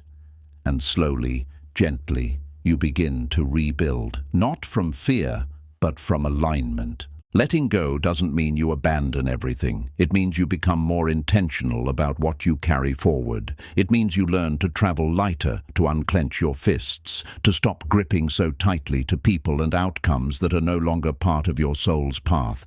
It's not about quitting, it's about refining. It's about releasing the noise so you can hear your own voice again. When you begin this process, you may feel like you're walking away from your life, but in truth, you are walking toward it. You are shedding the layers that no longer serve you, the attachments that drain you, the beliefs that confine you. And as each layer falls away, what remains is real, untouched, powerful, whole. You begin to see that the life you were living, though maybe full on the surface, was starving your soul. You realize that productivity without purpose is empty, that relationships without presence are shallow, that success without peace is hollow, and you understand, perhaps for the first time, that you don't have to earn your way into a more beautiful life. You only need to clear the space for it to arrive. And that clearing begins with letting go of the constant need to explain yourself, letting go of the guilt that says you must stay where you are to prove your loyalty. Letting go of the identity that was never yours to begin with. Letting go of the belief that your worth depends on how much you do, or how many people approve, or how perfectly you perform. When you release these burdens, you begin to stand more freely in your truth. You stop contorting yourself to fit spaces that cannot hold you. You stop shrinking to make others comfortable. You stop compromising your peace for temporary approval. And in that stillness, you hear something sacred, the sound of your soul breathing again.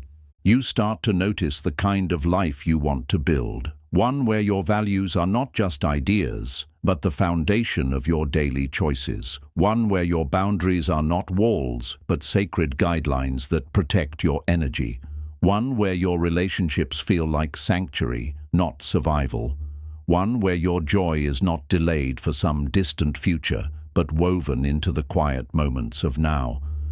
Letting go is not just about removing the wrong things. It's about becoming the right version of yourself. It's about stepping into your own integrity. It's about saying yes to your highest self, even if it means saying no to everything else. It's about realizing that every time you hold on to something misaligned, you are delaying the blessings that are already on their way to you. This is not easy work. It requires patience, stillness, a willingness to be misunderstood. But what lies on the other side of that work is a life that feels like home. Not because it's perfect, but because it's true. True to your heart, true to your soul, true to the life you were meant to live, not just the one you were conditioned to survive. And so when the time comes, and it will, when you feel that deep knowing rise within you, do not ignore it. Do not numb it. Do not silence it. Listen, lean in, begin to release, begin to trust, begin to walk across the bridge that only you can walk. Because your real life, the one that brings you peace in the morning and stillness at night, is waiting. Not in a place of more, but in a place of less. Less clutter, less noise, less pretending, less holding on, more truth, more lightness, more space, more alignment. And it all begins with letting go, not as an end, but as a sacred, beautiful beginning, the beginning of the life your soul has always longed to live. Letting go allows the universe to work on your behalf. There is a quiet truth hidden in the way the stars shine, the way rivers flow, the way a seed knows when to bloom. The universe is not chaotic. It may seem unpredictable on the surface, but underneath the noise and confusion is a wisdom so ancient, so vast, so intelligent that it orders galaxies, governs tides, and keeps your heart beating even as you sleep. This same intelligence, this gentle, invisible rhythm, guides your life too, but it can only move freely through you when you stop trying to do everything on your own. When you release control, stop forcing outcomes, and loosen your grip on the things that aren't working, something miraculous happens.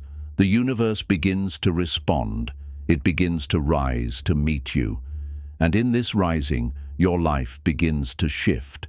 not because you pushed harder, but because you finally got out of your own way. Letting go is not passive. It's not about sitting back and waiting for miracles while making no effort. It is about showing up with your heart open, your actions sincere, and your trust strong enough to surrender what you cannot control. Most people think they need to do everything themselves, that if they don't make something happen, it won't, that if they don't chase the person, the opportunity, the dream, it will vanish. But this mindset creates resistance. It says to the universe, I don't trust you. I don't believe you know what I need. And so life responds with tension, with frustration, with closed doors. But when you let go, not with hopelessness but with faith, you create space. You signal to life that you are ready to be led. You stop micromanaging your destiny and start aligning with it. You move from force to flow, from worry to wonder, from pressure to presence. And in this sacred shift, the universe can finally do what it's always been waiting to do: support you. Think of how nature works. A tree does not chase sunlight, it simply grows toward it. A river does not control its path, it follows the pull of gravity. Flowers do not force themselves to bloom, they open when the conditions are right. You too were never meant to force your life into shape. You were meant to cooperate with its rhythm. And this cooperation begins with letting go, not as defeat, but as trust. Trust that life is not working against you. Trust that things are unfolding in ways you cannot yet see. Trust that what is meant for you is being arranged, even in your stillness. When you hold on tightly to something, an outcome, a person, a timeline, you create energetic tension. It's like clenching your fists and trying to hold water. The tighter you grip, the faster it slips away. But when you open your hands, when you loosen your grasp, you allow what is meant to remain to stay, and what is meant to leave peacefully. You stop fighting the current and begin to float with it. And in that floating, you begin to notice something remarkable. The things that are right for you begin to arrive with less effort. The people who resonate with your energy begin to find you. The opportunities you were once chasing begin to appear without force. Letting go allows synchronicity to take root. You begin to experience what some call coincidence, but what is really alignment. You say something, and the right person responds. You think of a new path, and a sign appears to guide you. You release a toxic relationship, and suddenly you feel more creative, more clear, more alive. This is not magic. It is the natural effect of getting into harmony with the life that wants to unfold through you. But it cannot happen if you are too busy clinging to what has already expired. The hardest part is the space in between.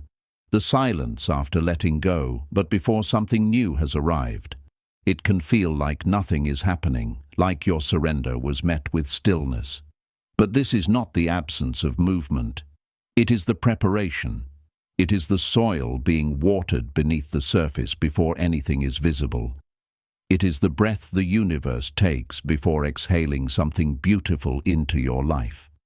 And if you can stay grounded in that pause, if you can resist the urge to grab onto something just to avoid the discomfort of uncertainty, you will witness a transformation that could not have happened through effort alone. Letting go also heals your nervous system. So many people live in a constant state of survival, gripping, planning, overthinking, trying to hold everything together. But this is not living. This is managing, and it is exhausting. Letting go teaches your body that it is safe to relax, that it's okay not to have all the answers, that you don't need to carry the entire world on your shoulders. As your body softens, your breath deepens, your thoughts slow down, your intuition rises, and from this space of calm, you begin to make better decisions, not out of panic, but out of presence. This doesn't mean life won't test you. It doesn't mean you won't feel fear, doubt, or disappointment. But it does mean you'll know how to move through those emotions without letting them define you. You'll know how to come back to yourself. You'll know how to say, I release what I cannot control. I trust that life is unfolding with wisdom far greater than mine. And in that trust, you reclaim your peace. Letting go also rewires your relationship with time. You stop rushing. You stop obsessing over how long something takes. You begin to understand that timing is not just about clocks, it's about alignment. A delayed blessing is not a denied blessing. Sometimes things take time because you're still becoming the version of yourself who can receive them fully. Letting go allows you to rest in that becoming, to stop trying to skip steps, and instead walk them with presence. Eventually, you will look back and realize the things you let go of were never meant to stay. The relationships you released made space for something more real. The job you left led you to deeper purpose. The plan that failed pushed you onto a path your soul needed to walk, and you'll smile, not because it was easy, but because it was right. You'll understand that letting go didn't take anything away from you. It gave you back your life. So if you are holding tightly today, clenching, fearing, controlling, pause, breathe. Ask yourself, what am I trying to manage that is not mine to control? What would it feel like to stop forcing and start trusting? What might the universe be trying to give me if only I would open my hands? Letting go is not about loss. It's about alignment. It's about trust. It's about making room for the divine intelligence of life to flow through you, for peace to rise, and for the next chapter to begin, not through force, but through grace. Because the universe is not blind. It sees your surrender. It hears the silence of your trust. And it responds, not always immediately, but always faithfully. And what it brings you in return will not feel like something you earned through struggle. It will feel like something that was always yours, once you finally let go. Letting go doesn't make you weaker. It makes you unshakable. We live in a world that glorifies holding on. We are taught that strength means never giving up, that walking away is weakness, and that surrender means failure. We are praised for staying in the fight, applauded for our endurance, admired for our resilience, so long as we never let go. But very few people talk about the deeper kind of strength, the kind of strength that does not look like clenching your fists, but opening your hands. The kind that does not fight to control, but breathes and trusts. The strength that is not found in how tightly you can hold on, but in how gracefully you can let go. Letting go is not cowardice. It is not quitting. It is not losing. In fact, it is one of the most courageous things a person can do, because letting go requires self-honesty. It demands that you face the truth, not the truth you wish were real, but the truth that is. It requires you to admit when something no longer feels right, even if it once brought you joy. It asks you to stop pretending, stop performing, and stop settling for a life that no longer aligns with who you're becoming. And that kind of honesty takes more strength than staying in something just because it's familiar. There is a quiet, almost invisible kind of strength that lives in the heart of those who have truly let go. You see it not in their words, but in their energy, in the way they walk with presence, in the way they no longer argue with what is, in the way they move through change with grace, not because change is easy, but because they have learned to trust themselves inside of it.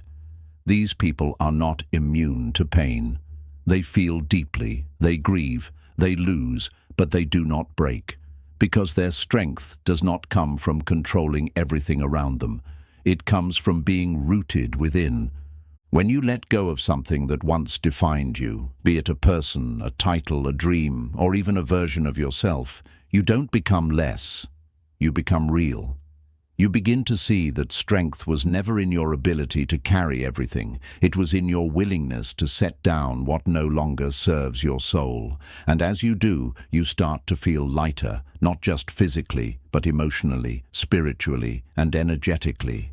That lightness is not weakness. It is clarity. It is alignment. It is your soul finally breathing after years of being buried beneath the weight of performance, approval, and fear. The world may try to convince you that the more you hold, the stronger you are. that love means never letting go, that loyalty means enduring even when you're suffering. But real love, real loyalty, real strength, it includes the willingness to release what drains your spirit, to release what dims your light, to release what no longer reflects the truth of who you are, not in anger, not in revenge, but in reverence, in deep respect for yourself and for the path that is calling you forward. Letting go teaches you that safety does not come from clinging. It comes from trust. Not just trust in life, but trust in yourself. Trust that you will be okay without the thing you thought you needed. Trust that what is meant for you will never require you to betray your peace. Trust that by letting go of what no longer resonates, you are not stepping into emptiness. You are stepping into truth. And truth, even when it's hard, is what sets you free. This strength is not loud. It does not shout. It does not demand to be seen. It reveals itself in stillness, in patience, in the ability to stay calm when others panic, to be soft in a world that prizes hardness, to stay open when it would be easier to shut down. That is unshakable strength, not because you are unbreakable, but because you are no longer resisting what is. You have learned that life will move, with or without your permission. And so, instead of fighting the current, you let it carry you. And in doing so, you discover that you are stronger than you ever imagined. Letting go also reveals what was never truly yours. Sometimes the things we hold on to most tightly are the very things that are holding us back. We fear that if we release them, we will fall apart. But often it is the holding on that is tearing us apart, the pretending, the pushing, the endless effort to force something to stay that was never meant to. When you let go, you don't lose yourself, you find yourself. You stop living in someone else's story and start writing your own. You stop trying to be who you were yesterday and start allowing yourself to evolve. This strength also becomes your foundation. It allows you to face uncertainty without collapsing, to feel pain without becoming bitter, to witness loss without forgetting love. You learn to sit in discomfort without needing to escape it. You learn to witness endings without forcing new beginnings. You learn to breathe through what hurts, trusting that healing will come, not all at once, but slowly, like the first morning light rising after a long, dark night. And eventually, you begin to notice something else. You are no longer shaken by the things that once consumed you.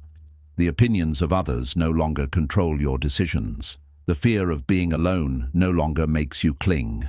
The desire to prove yourself no longer drives your every move.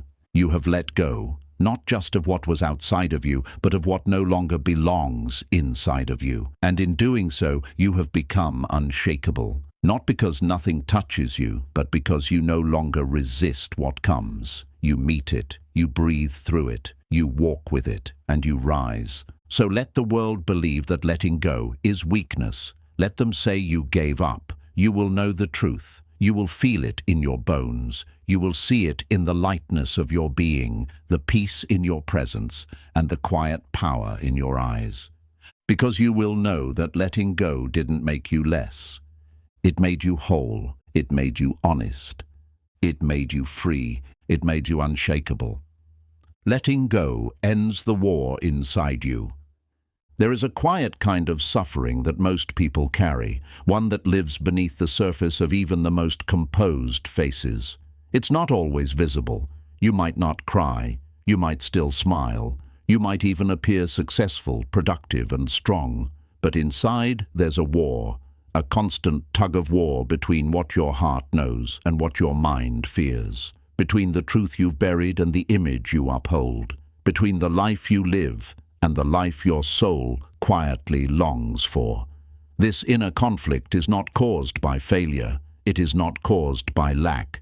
It is caused by holding on to what no longer fits, holding on to what never truly belonged, holding on to what you don't want to admit is already over. This war is exhausting, not because you are weak, but because you've been strong for too long in the wrong way. You've been strong by pretending, strong by forcing, strong by enduring what drains you instead of releasing it. And over time, even the strongest hearts begin to feel tired, not because they've failed, but because they've forgotten that there is another way to live, a way that doesn't require endless resistance, a way that doesn't ask you to be at war with yourself every single day. That way begins with letting go. Letting go is not a single decision. It is a deep internal shift. It is the sacred act of ending the battle between your soul and your survival strategies. It's choosing to stop living in fear of what might happen if you stop holding everything together. It's choosing to believe that peace is not something you chase. It's something that returns to you the moment you stop pushing everything away from it. And peace cannot return until the war ends. The truth is, most of the things you are fighting are illusions. You are not fighting life. You are fighting your resistance to it. You are not fighting others. You are fighting your need to control how they behave. You are not fighting circumstances. You are fighting your refusal to accept them as they are. And you are not even fighting yourself. You are fighting your attachment to a version of yourself that you've outgrown, but are too afraid to release. Letting go ends this battle. It doesn't mean you stop caring. It means you stop gripping. It doesn't mean you lose passion. It means you drop the panic. It doesn't mean you stop dreaming. It means you stop torturing yourself to reach them. Letting go is the act of standing in front of your own reflection and saying, I will no longer be at war with you. I will no longer shame you, push you, ignore you, abandon you, or pretend you're someone you're not. I will accept you, and in that acceptance, we will finally be free. When you begin to let go, your energy changes. The tension in your chest begins to ease. The clenched muscles in your stomach begin to soften. The constant mental spinning begins to slow. You begin to hear your own thoughts more clearly. You begin to feel your emotions without being consumed by them. You begin to return to yourself, not the version the world trained you to be, but the one that was buried beneath the noise. Letting go also frees you from the burden of always needing to be right, to win, to succeed in the way the world defines success. You stop needing to prove your worth through struggle. You stop needing to win every argument or explain every choice. You stop needing to fight for a place in someone's life who doesn't see your value. You begin to understand that your worth is not in what you hold. It is in what you are willing to release. The war inside us often comes from our inability to let go of control. We want everything to go a certain way. We want to protect ourselves from disappointment. We want guarantees. But life does not operate on human timelines. It does not follow our blueprints. The tighter we try to hold it in place, the more we suffer. Letting go is the practice of stepping back, not in defeat, but in trust. It is saying, I will do my part, but I will no longer fight life. I will allow what is meant for me to find me. I will stop resisting what I cannot change. I will breathe, surrender, and trust the unfolding. And in that trust, something beautiful begins to rise. You start to feel safe within yourself again. You stop looking for external permission to rest, to love, to change. You stop fighting for peace and begin to live from it. You begin to see clearly what was once clouded by fear. You realize that some things never belonged to you, that some battles were inherited, that some identities were never yours. And slowly, your body, your heart, your spirit begins to unclench. You don't have to carry the weight of your past forever. You don't have to keep fighting to prove something to people who were never meant to understand you. You don't have to continue arguing with the story your life is trying to tell. The moment you let go, the war begins to end, not with a bang, not with a grand declaration, but with silence, with stillness, with the soft knowing that you are finally choosing peace over pride, rest over performance, truth over illusion. Letting go makes you softer, but not fragile. It makes you open, but not vulnerable to harm. It makes you kind, but not naive. You begin to walk through life with grounded awareness. You become slower to react, faster to forgive. You stop flinching at discomfort. You stop fearing change. You stop chasing happiness like it's somewhere far away. You begin to find it here, in the breath, in the now, in the quiet space left behind when you stopped fighting everything you couldn't control. And one day, you will look back and realize you didn't become weak by letting go. You became whole. You became real. You became peaceful. Not because life stopped being hard, but because you stopped being hard on yourself. You stopped tearing yourself apart to hold things together. You stopped declaring war on your own heart. You let go, and in doing so, you discovered the greatest power of all, the power to live from peace rather than in pursuit of it. The power to rest in your own presence, no longer haunted by the past, no longer terrified of the future. Just here, just now, just free. The war is over, and peace was always waiting for you on the other side of letting go. Letting go is how you return to peace, even when life doesn't change. There's a common belief that peace arrives when everything around us becomes still. That one day, when the bills are paid, the people around us are kind, the relationship is perfect, the career is stable, the body is healed, the past is resolved, and the future is clear. That is when we will finally feel peace. So we wait. We wait for the right conditions. We wait for apologies. We wait for closure.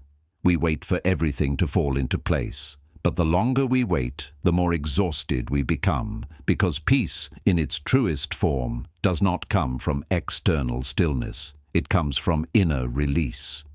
The painful truth is that life will not always change just because you want it to. People won't always apologize. Closure won't always come. Circumstances won't always resolve the way you hoped. Some stories remain unfinished. Some questions remain unanswered. And some hearts never meet in this lifetime the way we dreamed they would. But none of these things mean you are forbidden from peace. They only mean that the path to peace must begin within you, and that path begins with letting go. Letting go is not the same as giving up. It's not throwing your hands up and walking away from everything. It is much more sacred than that.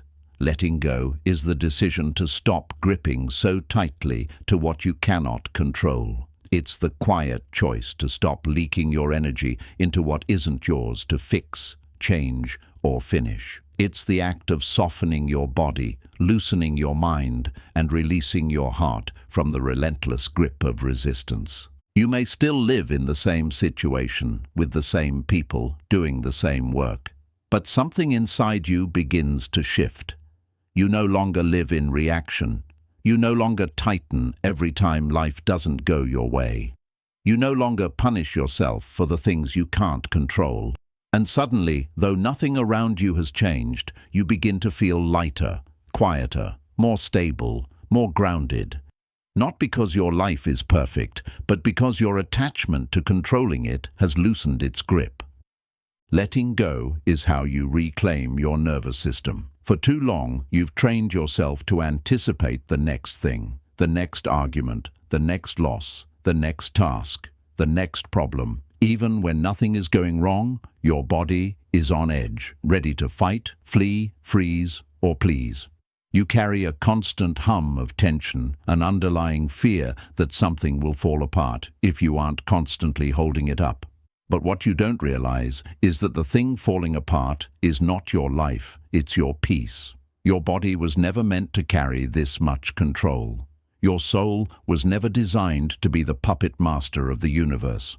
Letting go means placing down that burden. It means breathing again, not shallow breaths that barely reach your chest, but deep, soul-softening breaths that return you to the present moment. The present moment. That's where peace lives. Not in the past you're replaying, not in the future you're trying to predict, but here, right now, in this breath, in this room, in this body. Letting go brings you back to now, because when you cling to what should have been or what might be, you miss what is. You miss the simplicity of the wind through your window, the comfort of your own heartbeat, the sacredness of sitting still. You are too busy grasping at control to realize that peace is already here. It's just buried beneath all the noise. Letting go also ends the war between your heart and reality. There is nothing more painful than fighting what is. When you resist the truth of a situation, when you deny that something has changed, when you cling to how things used to be, you suffer. Not because of the situation itself, but because of your attachment to how you wanted it to be. But when you let go, not by suppressing your feelings, but by releasing your need to control what cannot be controlled, you begin to heal. You begin to breathe into the truth. And from that breath, acceptance begins to rise. Acceptance is not passive. It doesn't mean you approve of everything or stop making changes where you can. It means you stop resisting the things that have already happened. You stop denying reality in hopes that your denial will reshape it. You stop pouring your energy into changing things you cannot change. And in doing so, you redirect that energy back into yourself, into your healing, your grounding, your becoming. Letting go also makes room for forgiveness, not just of others, but of yourself. How long have you held on to guilt over something you didn't know how to handle at the time? How long have you blamed yourself for decisions made from survival, from fear, from confusion? Letting go allows you to say, I didn't know what I know now. I was doing the best I could with the awareness I had, and I choose, in this moment, to stop punishing myself for being human. That is not weakness. That is liberation. That is strength in its purest, most compassionate form. When you let go, you stop trying to be everything to everyone. You stop bending and breaking yourself to be understood. You stop chasing validation from those who refuse to see you. You stop over-explaining your choices, your feelings, your boundaries. You begin to realize that your peace is worth more than being right. Your peace is worth more than proving a point. Your peace is worth more than begging someone to hear what they've already chosen to ignore. And this changes your relationships. You stop clinging to people out of fear of abandonment. You stop trying to fix people who don't want to grow. You stop making yourself small just to keep others comfortable. You stop tying your worth to whether someone stays. You start showing up from fullness, not emptiness. You start choosing connection that feels reciprocal, not one-sided. You learn to walk away, not in anger, but in self-respect. You learn to release, not with bitterness, but with gratitude. Gratitude for what was, and grace for what's next. Letting go is how you begin to live with softness again. You no longer armor yourself against every possibility. You no longer brace for impact in every conversation. You begin to trust life, not because it's always kind, but because you've learned how to be kind to yourself within it. You no longer live in constant defense. You no longer prepare for pain before it even arrives. You sit in your own presence and feel safe there. That is peace. And that peace is born not through control, but through release. Release of expectations, of timelines, of how others should behave, of how things should have turned out, of who you thought you had to be to deserve love, rest, joy, forgiveness. You let go of the story that says you are only enough if life looks a certain way. You let go of the belief that says peace must be earned. You let go of the illusion that you must be perfect to be okay. You let go of the voice that says you are behind, broken, failing, or unworthy. And in that letting go, something else begins to rise. A quiet knowing, a silent warmth, a stillness that does not depend on anything, a strength that does not need recognition, a joy that is not loud, but complete. And this is when you realize the most powerful truth of all. You don't need your life to change in order to be at peace. You only need to let go of the fight. You only need to stop resisting what already is. You only need to stop gripping what was never yours to hold. You only need to return again and again to the breath, to this moment, to this body, to this life, as it is, here. Now, you may still have problems to solve. That is part of living, but they no longer consume you. You may still feel sadness, disappointment, or anger. These are natural emotions, but they no longer define you. You may still face loss, but it no longer robs you of your center, because your peace is no longer waiting in the distance. It lives within you, and you have remembered the way back to it. That way is letting go. Letting go of the war in your mind. Letting go of the story of lack. Letting go of needing life to match the picture in your head before you allow yourself to rest. Letting go of the belief that struggle is the price of worthiness. Letting go of the idea that peace is somewhere out there, far away, in a future you must earn. It's not. It's here. It's now. It's already yours. And when you let go, you return to it. Letting go is the highest act of love you can give yourself. There comes a moment, not always dramatic or loud, not marked by fireworks or final words, but quiet, subtle, and undeniable. A moment when your heart, after carrying too much for too long, whispers a truth that cannot be silenced any longer. It's time to let go. Not because you don't care, not because you're giving up, not because you're broken or defeated, but because you are finally ready to give yourself the love you've been giving to everything and everyone else. Letting go is often misunderstood. To the outside world, it can look like weakness, abandonment, or failure. People may ask why you walked away, why you stopped trying, why you changed, why you no longer show up the way you used to. But what they don't see is the inner journey, the years of carrying, bending, holding, fixing, pouring, shrinking, stretching, the internal war of loyalty versus truth, of habit versus healing, of fear versus freedom. Letting go is not a sudden action. It is the final step in a long, quiet process of awakening. You wake up one day and realize that what you're holding on to is no longer holding you, that the effort you give is not being returned, that the energy you pour out is not being honored, that the story you've clung to is no longer true. And in that moment, love begins to shift, not away from others, but toward yourself. Letting go is not about closing your heart. It's about freeing it from the roles it no longer fits into, freeing it from the places where it was never seen clearly, freeing it from the cage of who you thought you had to be to deserve care, safety, belonging.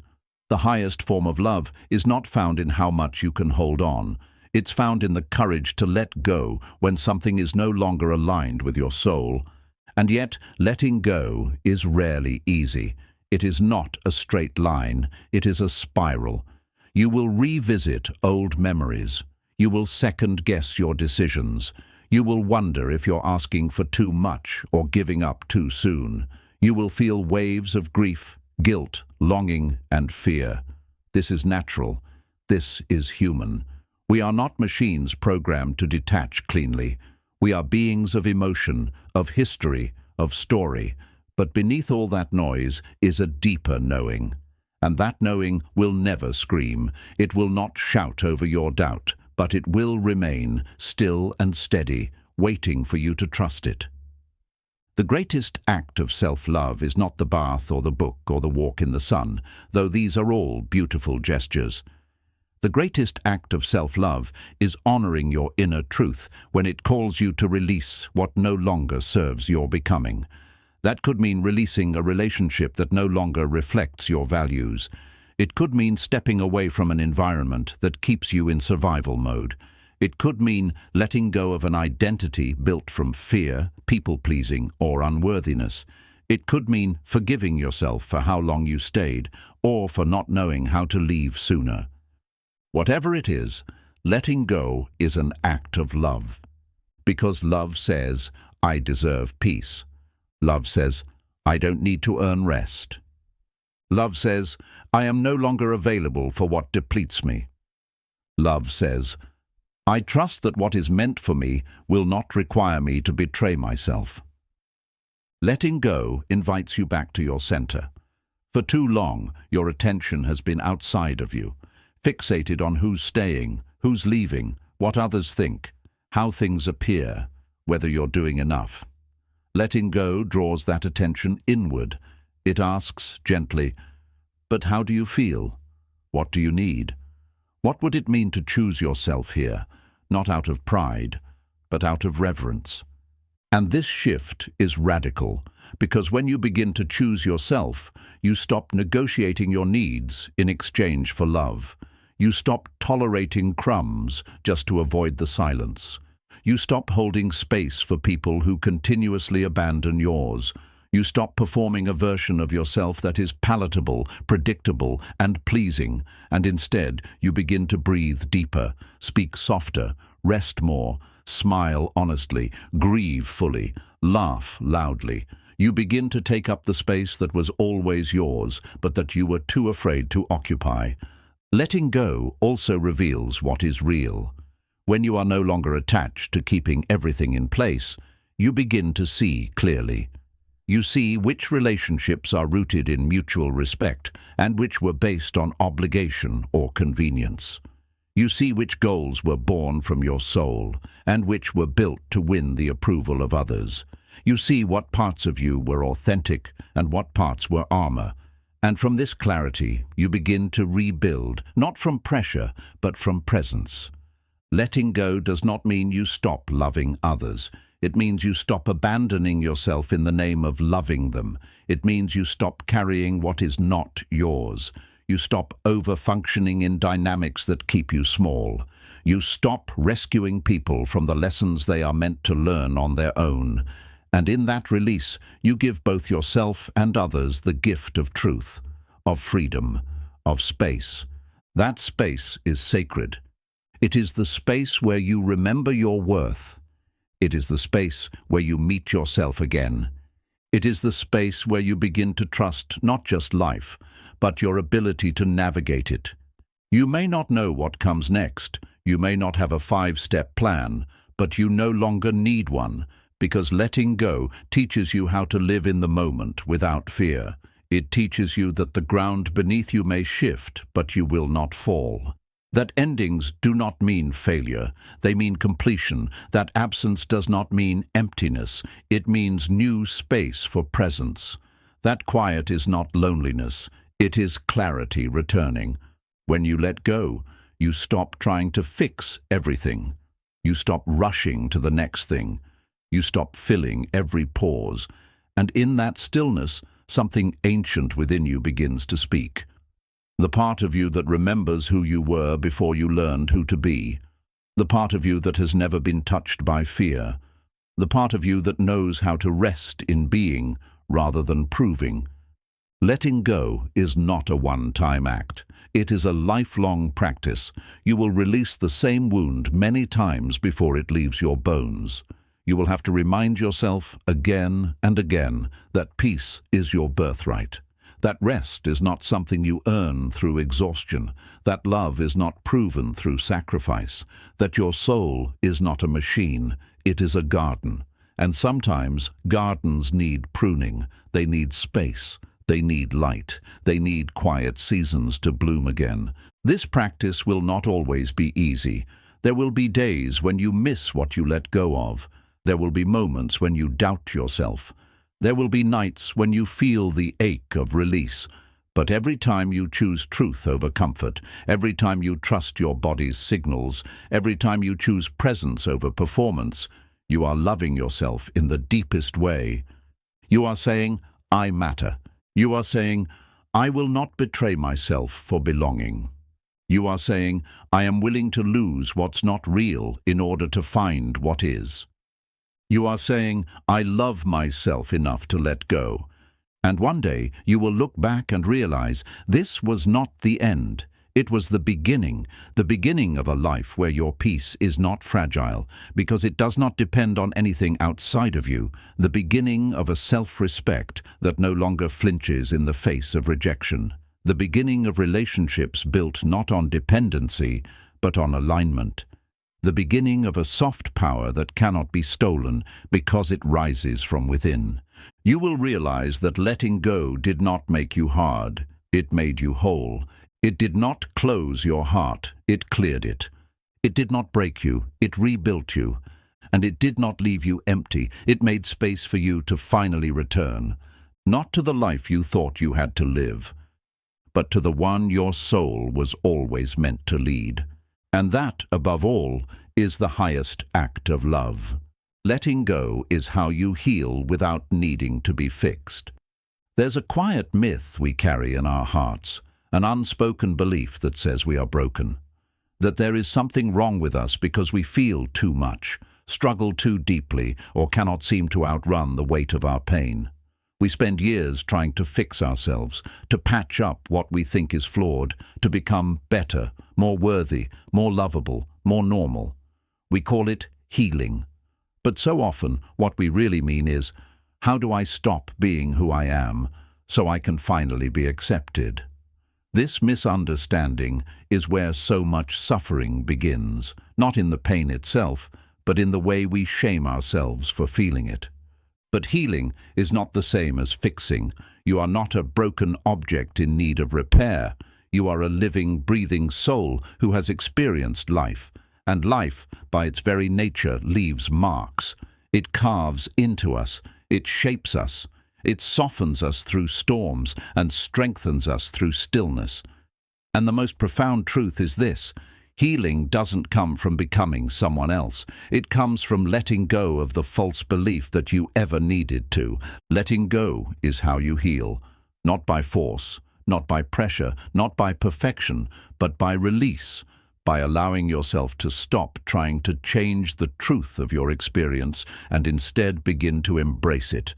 Letting go of the shame, the guilt, the stories you've inherited that say your emotions are too big, your needs are too much, your sadness is weakness, your sensitivity is a flaw. Letting go of the inner critic who tells you that you must achieve healing like a trophy on a shelf, rather than enter it like a sacred space. True healing is not about arriving at a version of yourself who no longer feels pain. It is about learning to feel fully without abandoning yourself in the process. It is about sitting with your grief, your loneliness, your fear, and saying, even this belongs. Letting go is the first step in making peace with the parts of yourself you've spent a lifetime running from. So many of us try to heal by covering up our wounds. We numb them with busyness. We silence them with achievement. We hide them behind roles we perform perfectly, hoping that if we act like everything is okay, maybe one day it will be. But the truth is, pain that is ignored doesn't go away. It goes inward. It buries itself in the body, in the breath, in the nervous system. And the longer it stays hidden, the more it shapes how we see the world. We become reactive, anxious, guarded. Not because we're weak, but because we've never been given permission to simply be with our pain without trying to erase it. Letting go means giving yourself that permission. It means no longer trying to meet some impossible standard of wholeness that has nothing to do with your soul.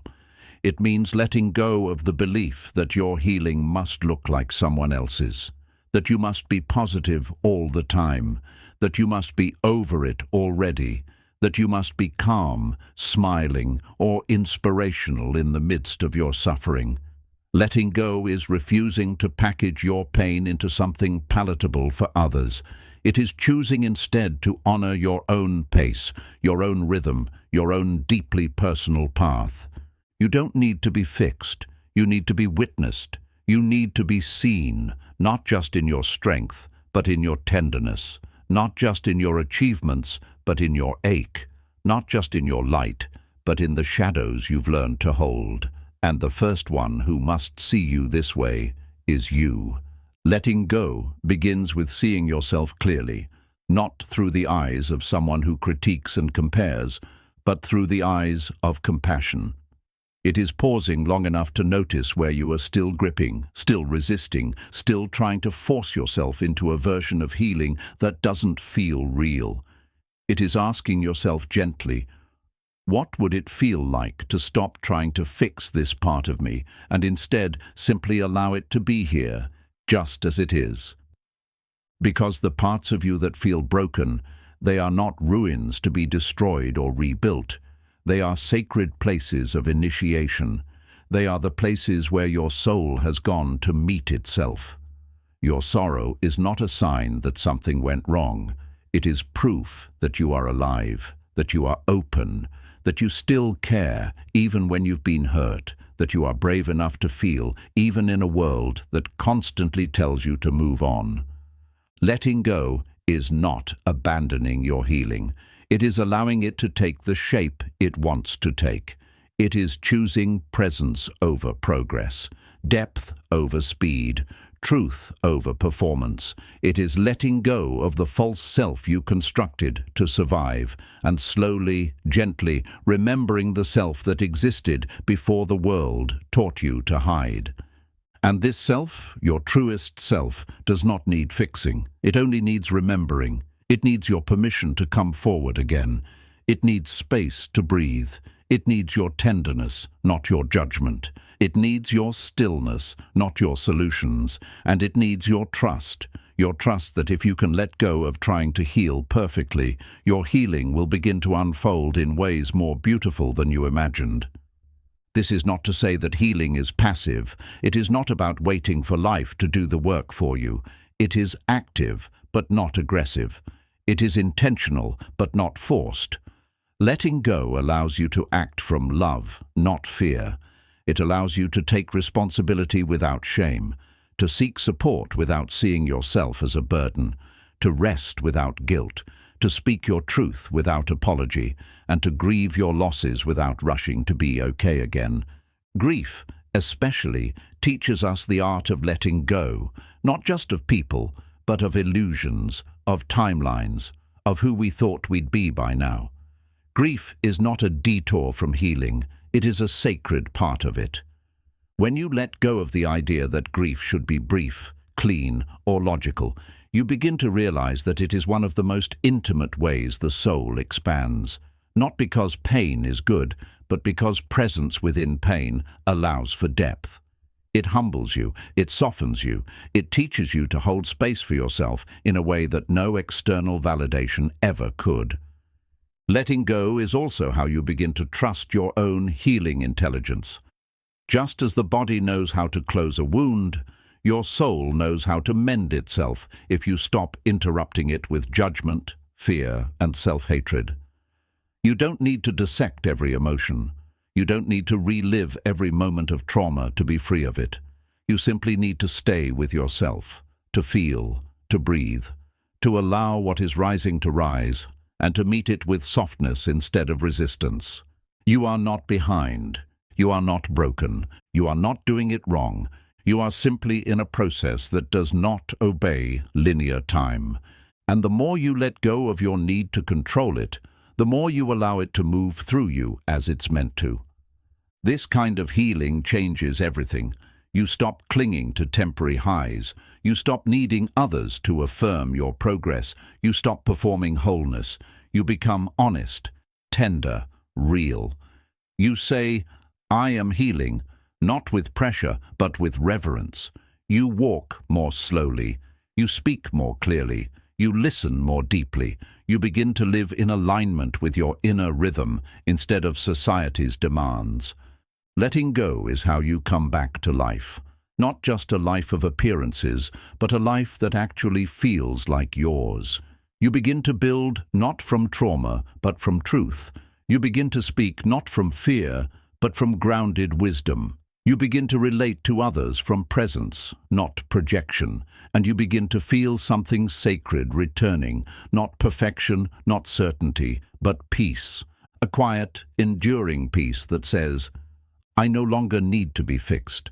I no longer need to be anyone else. I am not behind. I am healing, even when I feel messy, even when it looks unfinished, even when I feel like I'm falling apart." Because falling apart is not the opposite of healing. Sometimes it is the very shape that healing takes. Letting go is how you make space for this truth. And this truth is how you finally begin to heal, not into someone else, but back into yourself. Letting go is the only way to truly return to yourself. There comes a moment in every soul's journey where you realize you are no longer living from the inside out, but from the outside in. You wake up one morning with a subtle ache in your chest, a quiet restlessness that no achievement, approval, or affection can soothe. The world around you looks the same. Your responsibilities remain, your routines still move forward, but something within you feels misplaced, forgotten, estranged. You begin to sense that somewhere along the way, in your desire to survive, to be loved, to be good, to be accepted, you wandered too far from who you really are. And in that awareness, the return begins. Not as a sudden decision or dramatic event, but as a slow unraveling. A calling back. A whisper that grows louder with every breath that doesn't feel honest, with every yes that isn't true, with every smile you wear like a mask, and every silence that betrays your truth. You begin to feel the weight of all the identities you've worn to please others, to stay safe, to keep the peace. And you realize, if I do not let go, I will never truly come home. Letting go in this sense is not simply about releasing people or possessions or past mistakes. It is about unlearning the self you were never meant to be. It is about peeling back the layers of expectation, of trauma, of cultural noise, of family conditioning, until you meet the raw, unfiltered presence of your own soul again. Not the version of you shaped by survival, but the one born in stillness, long before the world told you who you had to become. This is the deepest work we do in life. Not becoming someone new, but returning to what has always been quietly waiting beneath the surface of trying. And that return requires surrender. A surrender so complete, so gentle and so courageous that it dissolves everything false in its presence. But surrender is terrifying for the mind that has been taught to equate control with safety. It will resist. It will cling to what is familiar, even if it hurts. It will say, "This is who I am," even when that identity no longer fits. Because the ego is not evil. It is simply afraid. Afraid that if you let go, you will disappear. That if you stop performing, you will be forgotten. That if you stop controlling, everything will fall apart.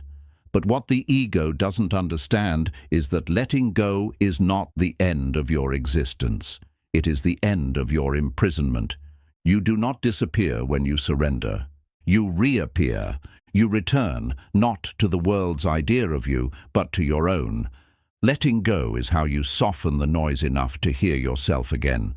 Beneath the roles, beneath the masks, beneath the performances of strength, politeness, humor, productivity, you begin to feel your breath again, not as a means to an end, but as a presence.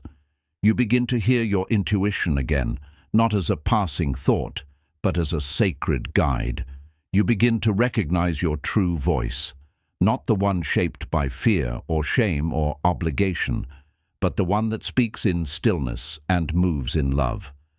This return to yourself is not an event, it is a process, and every part of you must be invited, even the parts you've hidden, even the parts you've judged, even the parts that others rejected. You cannot return to yourself selectively. You must gather all the fragments of your being and say, "You too belong here." That is the great paradox of letting go.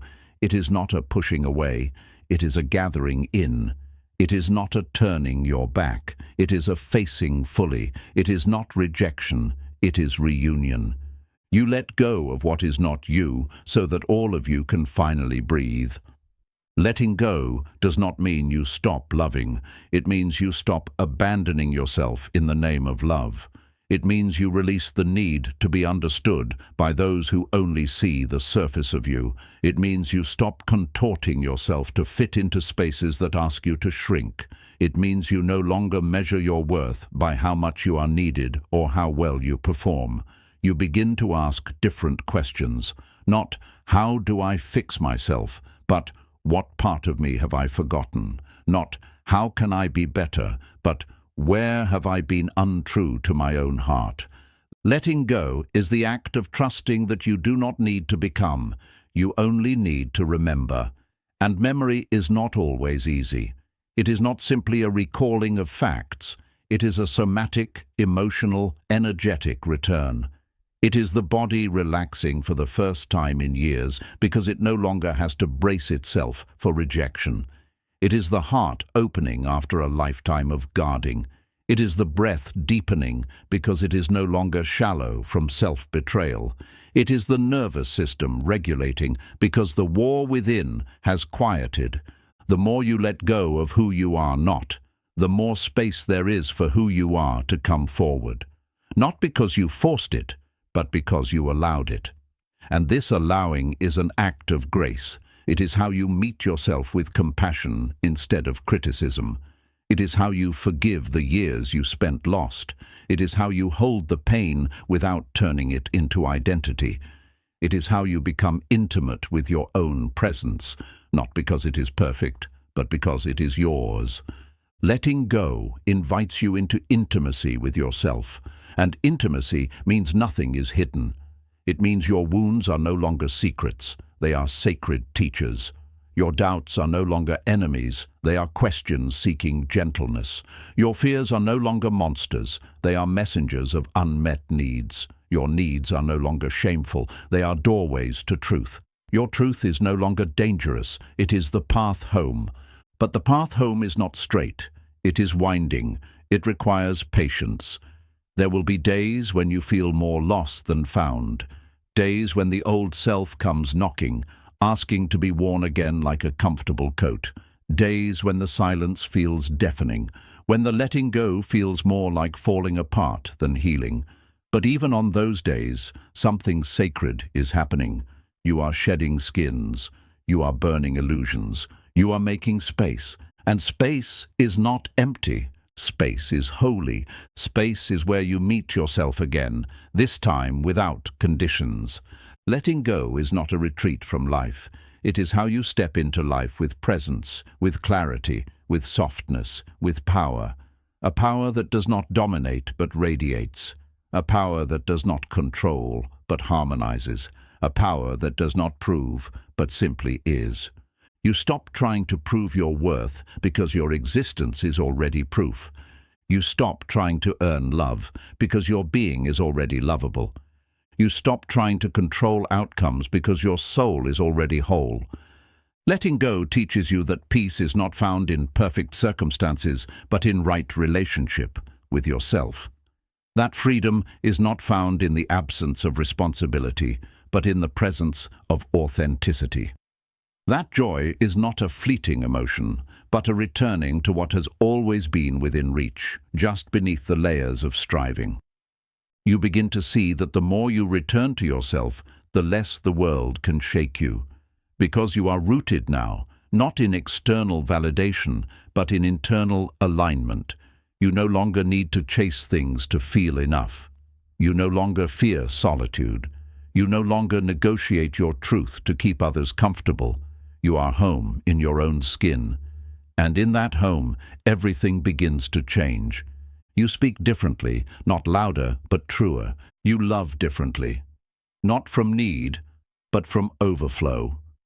You work differently, not from pressure, but from purpose. You rest differently, not from exhaustion, but from reverence. Letting go is the most radical thing you can do in a world that profits off your disconnection. It is a declaration. I will no longer live a life that asks me to be someone I am not. I will no longer measure my worth by how much I achieve, how much I produce, how much I am praised. I will no longer silence my own knowing in order to belong. I will return, not to the past, but to the present. Not to who I was told to be, but to who I already am. And in that return, you do not just find yourself, you reclaim yourself. Not as an idea, but as a lived experience. You begin to move through the world with a softness that cannot be taken, a strength that is not aggressive, and a peace that does not depend on certainty. You are no longer at war with yourself. You are no longer chasing your worth. You are simply here, fully, finally, faithfully. Letting go is not a step in your healing, it is the foundation of it. And through it, you come home not just to your breath, but to your being. Not just to your story, but to your soul. Not just to your peace, but to your power. And that, above all, is how you truly return to yourself.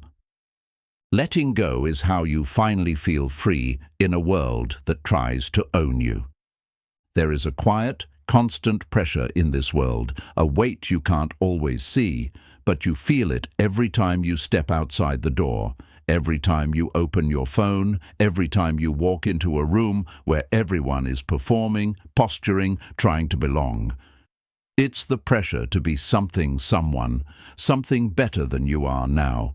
The pressure to keep up, to prove yourself, to chase a version of happiness so far away from your center that by the time you touch it, it disappears again.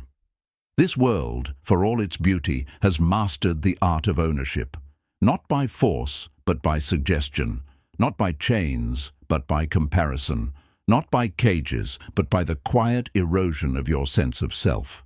And the longer you live in it, the more normal it feels to abandon yourself. You adapt, you mold, you play the part. You learn to smile when you're tired, to nod when you disagree, to show up when your soul is begging you to slow down. You compromise parts of yourself in small ways, so small that you hardly notice at first. You say yes when you want to say no. You stay when you want to go. You speak when silence would feel more honest. You hide your true thoughts, your truest dreams, your deepest wounds, not because you're weak, but because you've been taught that honesty is dangerous, that softness is shameful, that individuality is too loud. And so, slowly, the world begins to own you. Not through control, but through fear.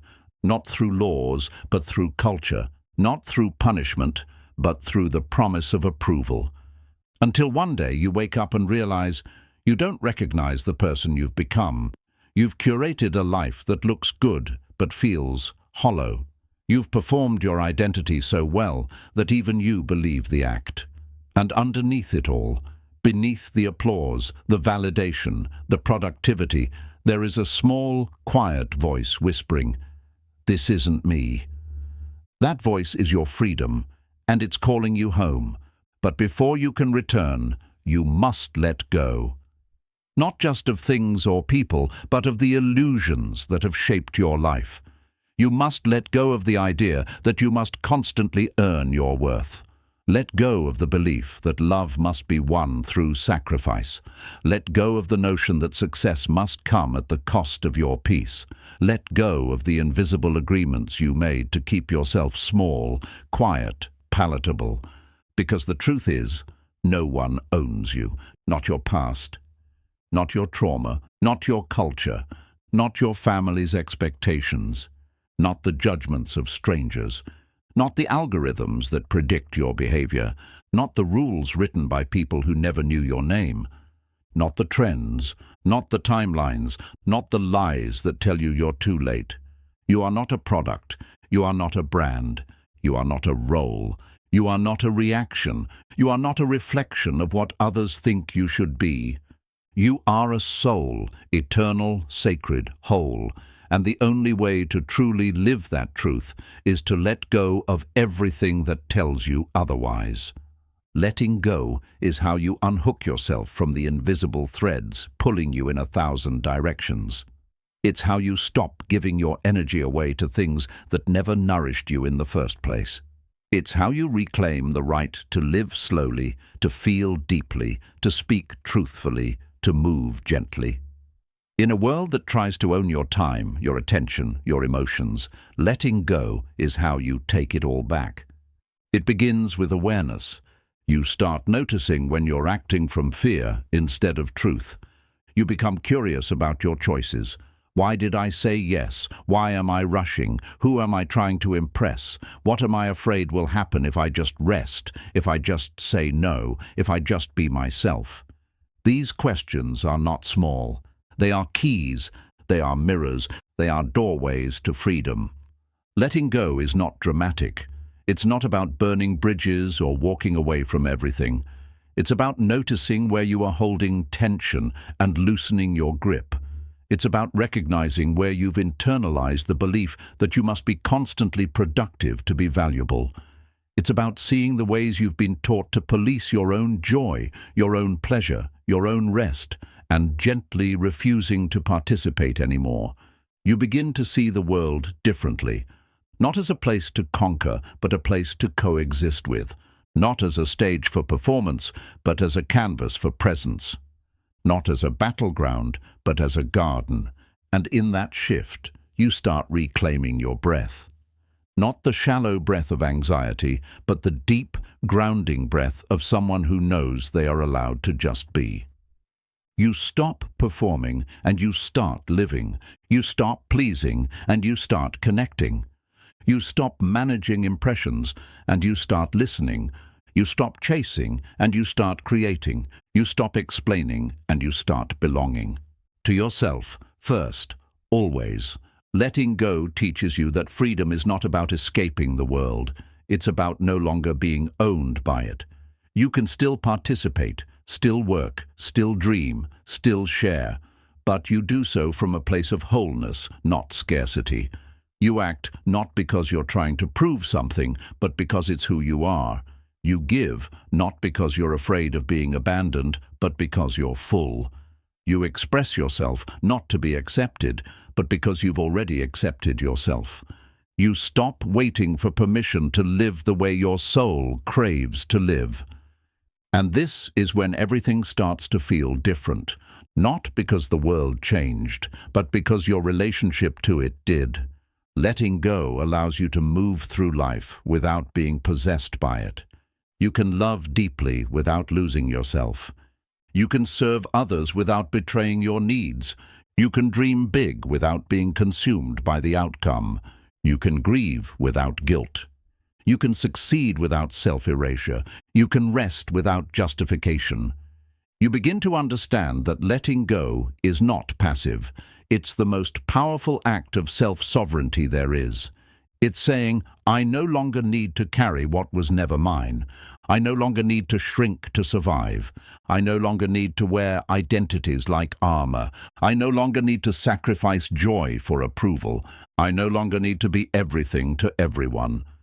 I am not here to fit in. I am here to belong to myself. And belonging to yourself means returning to your body, your breath, your instincts, your softness, your pace. It means giving yourself what you've been waiting your whole life to receive from the outside. Validation, care, understanding, grace. It means learning how to sit with yourself in silence and know that you are not lacking. Letting go is how you heal the wounds of needing to be seen, of being chronically misunderstood, of twisting yourself into versions that people liked but never truly knew. You begin to realize, I don't need to be seen by everyone. I only need to stop hiding from myself. And that is freedom. The kind of freedom no system, no culture, no critic, no trend can touch. The freedom of being at home within your own being. The freedom of being unshakably rooted in your own truth. The freedom of choosing peace over performance, integrity over image, and presence over perfection. The world will always try to own you in small ways. It will ask you to prove, to polish, to push, to produce. But letting go is your quiet revolution. It's how you say, I will not abandon myself, not for applause, not for security, not even for love. Because the moment I do, I lose everything. But when I stay true to myself, when I release the expectations, the shame, the performance, the pressure, I gain everything. I gain myself.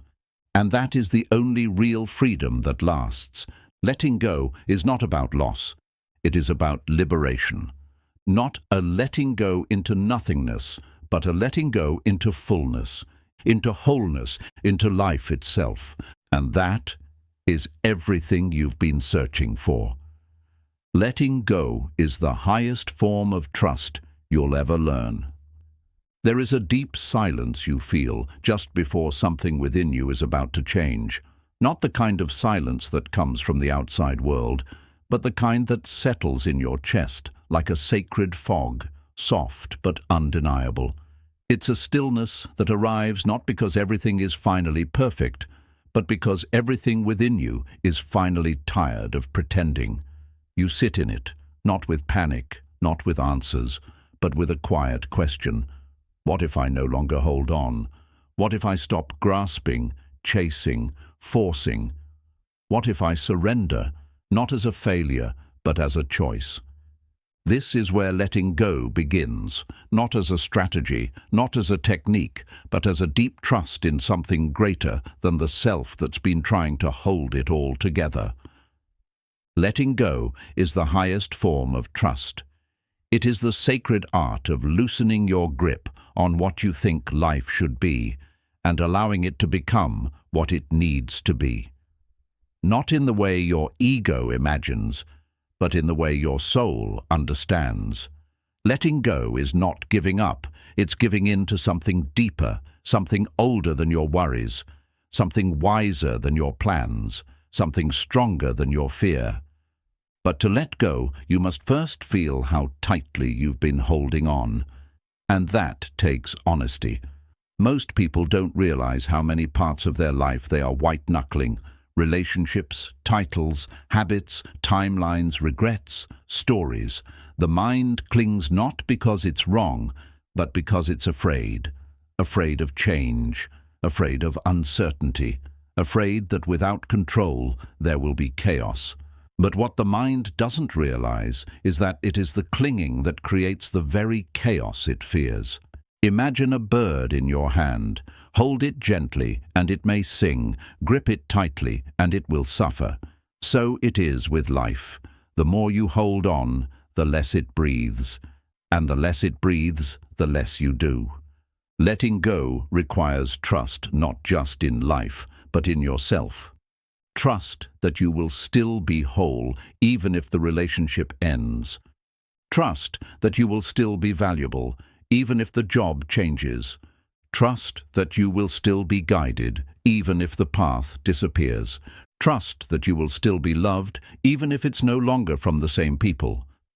Trust that what's meant for you cannot be manipulated into staying, and what's not meant for you cannot be clutched tightly enough to keep. But trust is not taught. It is remembered. It is remembered in the moments when you fall apart and realize you didn't die. When your plans collapsed and something better emerged.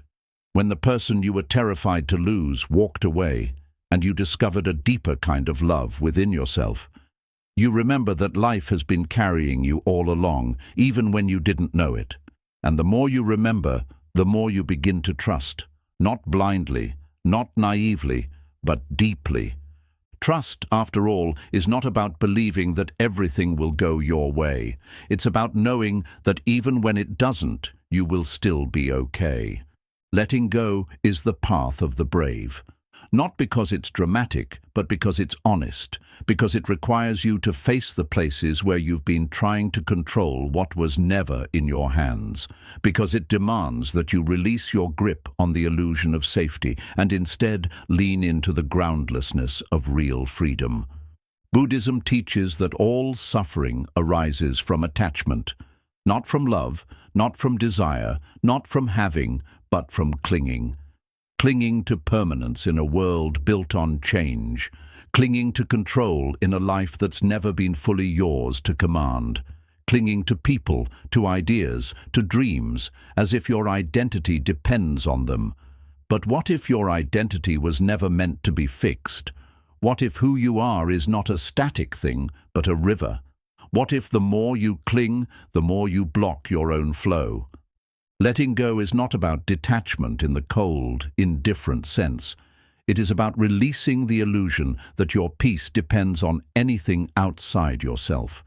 It's about loving without ownership, giving without expectation, serving without needing recognition, being without needing to prove. It is about holding life like open hands in meditation, not clenching, not controlling, just witnessing, just breathing, just allowing. And that takes a different kind of strength. It takes the strength to admit that you don't know what's coming, And that's okay. It takes the courage to say, I don't have all the answers, but I trust the process. It takes the humility to say, I cannot force the river, but I can learn to swim with it. Letting go is not a one-time decision. It is a daily practice, a moment-to-moment surrender.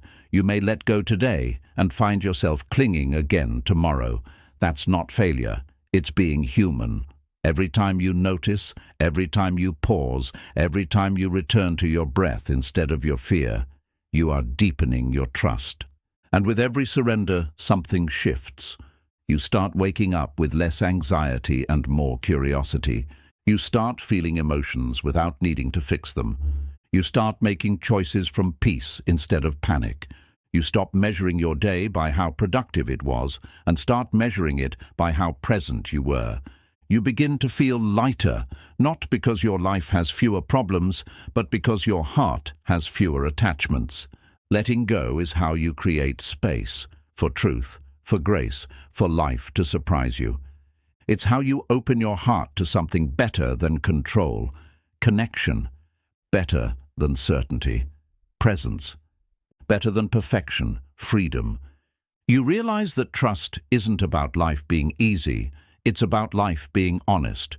It's about you no longer lying to yourself about what is and what isn't working. It's about no longer pretending that you can carry it all alone. It's about no longer punishing yourself for being soft in a world that worships hardness. You begin to trust that your softness is strength, that your tears are not weakness, they are cleansing, that your surrender is not laziness, it is wisdom, that your ability to let go is not a failure, it is evolution. Because when you let go of what is heavy, you rise, not out of arrogance, but out of alignment. You rise into the person you were always meant to be, not the one the world shaped, but the one life calls out of you with every breath. And that is the highest form of trust. Not just trusting life, not just trusting God, not just trusting the process, but trusting yourself to rise again and again, no matter what you let go of. Because the truth is, everything you think you need is not what's keeping you safe. It's what's keeping you stuck. You let go, not to lose, but to return. To your rhythm, to your balance, to your breath, to your inner knowing. To your center, letting go is the beginning of coming home, not to a place, but to your deepest truth. And that is trust made real. Letting go is how you return to the present moment. There is a quiet truth that lives beneath every anxious thought, every restless action, every unfinished dream, every hidden ache in the heart. It is not loud, it does not beg for attention, it does not speak in commands, it simply waits for you to notice. This truth is simple, but most people spend their whole lives running from it, not because it is painful, but because it is too still, too honest, too clear. The truth is this: the present moment is all there is, and everything else is a distraction. The future is an echo of your fears. The past is a mirror of your attachments. But the present, it is untouched, pure, whole, silent, alive. Yet for most, the present moment is the hardest place to stay. Because staying here means letting go of what you were, letting go of what you're afraid to become, letting go of what didn't happen, letting go of what might happen, letting go of the story you keep telling yourself about who you need to be, what you need to fix, what you need to control, letting go of the illusion that life will begin once everything is figured out. But life doesn't begin then. Life is already here. It begins in this breath, this heartbeat, this blink, this stillness, this sensation in your body right now as you read these words. Not in the next task, not in the next goal, not in the next person who validates your worth. Life is not later. Life is now. But to truly experience it, you must return, and to return, you must release. Letting go is the path home. It's not about abandoning your dreams or erasing your memories. It's about loosening your grip on everything that pulls you away from the now.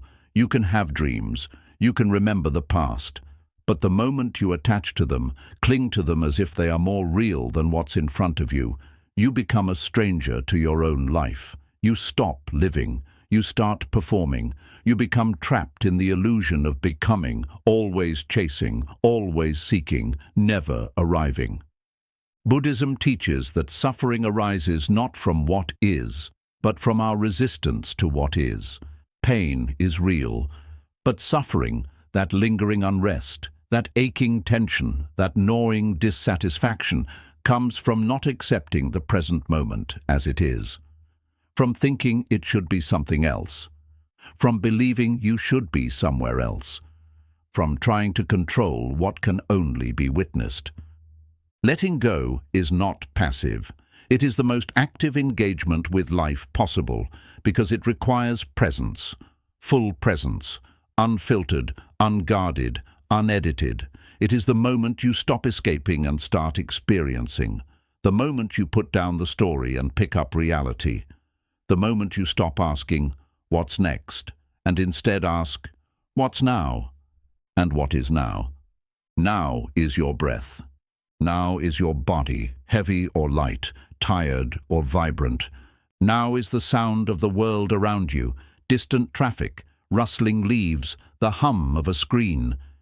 Now is the feeling in your chest, tightness, calm, longing, peace. Now is the only place life exists. Everything else is memory or imagination. But we are not taught to value the now. We are taught to build our lives around the future. Finish school, get the job, find the partner, buy the house, raise the children, save for retirement, and maybe, just maybe, at the end of it all, we'll earn a few moments of peace, a few years where we can finally rest. But what if that moment never comes? What if peace is not something you earn, but something you allow? What if presence is not the reward, but the foundation? What if letting go is how you stop waiting and start living? To let go is to soften your body when it wants to tense. It is to feel the emotion without labeling it. It is to walk slowly, eat slowly, breathe slowly, speak slowly, not because you are lazy, but because you are awake. Letting go is how you stop arguing with reality. It's how you stop needing the moment to be different. It's how you stop living in your head and return to your senses. It is the practice of inhabiting your life, not thinking about it, not planning it, not narrating it, but living it, fully, quietly, deeply. And this is terrifying for most people, because the present moment is naked. It has no distractions, no filters, no justifications. It asks you to show up exactly as you are, without the mask, without the defense, without the plan. And that kind of honesty feels vulnerable, but vulnerability is not weakness. It is the doorway to aliveness. The more you let go of the need to be perfect, the more you feel joy. The more you let go of the need to be right, the more you feel peace. The more you let go of the need to control, the more you feel freedom. The more you let go of the need to be somewhere else, the more you feel home. Letting go is not the end of desire. It is the end of compulsive striving. It is the shift from chasing to allowing, from forcing to flowing, from grasping to receiving. You do not stop wanting, but you stop needing your desires to arrive on your timeline, in your form, through your effort alone. You learn to co-create with life, not dominate it. And when you live this way, something sacred happens. You begin to trust the moment, not because it's always easy, but because it's always real. And real is enough. Real is where your breath lives. Real is where healing happens. Real is where love flows. Real is where intuition guides you. Real is where peace returns again and again, like the tide. Letting go is how you re-enter the stream of life. It's how you stop swimming upstream and instead let the current show you the way, not because you are passive, but because you finally understand that the river is wiser than the stone, the wind is wiser than the wall, life is wiser than your mind. But your mind will resist. It will scream that you're falling behind, that you're wasting time, that you need to fix, improve, strive, push, plan, prove. Let it scream, but don't let it rule you. Just listen, breathe, smile, and return. Return to this moment, to this body, to this task, to this heartbeat, to this sky, to this cup of tea, to this silence. You are not your thoughts. You are the awareness underneath them. You are not your achievements. You are the presence in which they arise. You are not your past. You are the breath returning now. Letting go doesn't mean forgetting who you've been.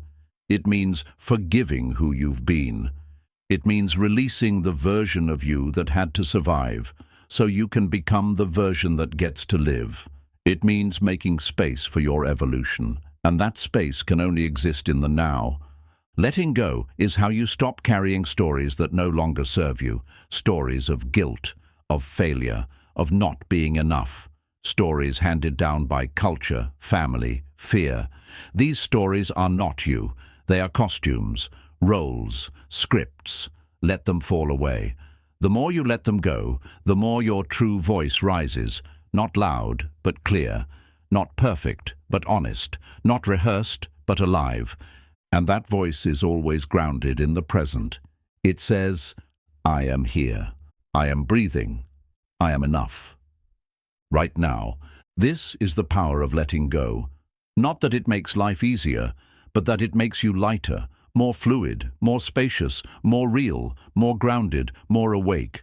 When you return to the present moment, you return to yourself. And when you return to yourself, you return to life. Fully, unapologetically, peacefully.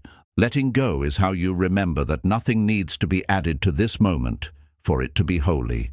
It already is. Letting go is the end of resistance and the beginning of real peace.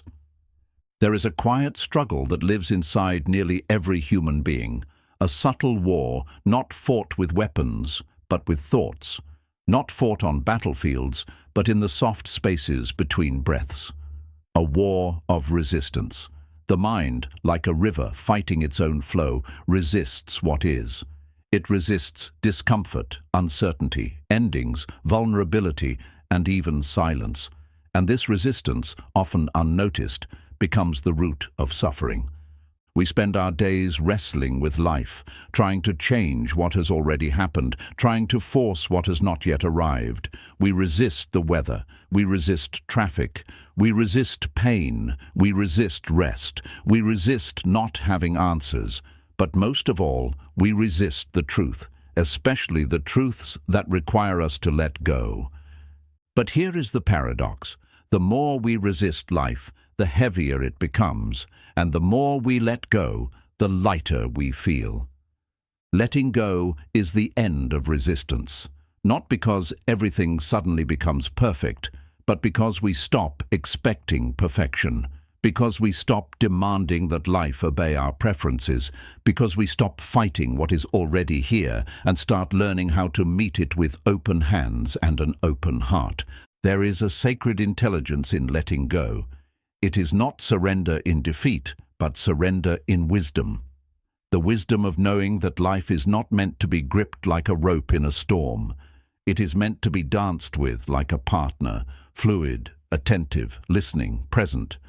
When you stop resisting, you start receiving, not because everything becomes easier, but because your heart becomes more available, more spacious, more receptive to beauty, to joy, to change, to growth, and to the quiet guidance of the present moment. Peace is not something you find by chasing it.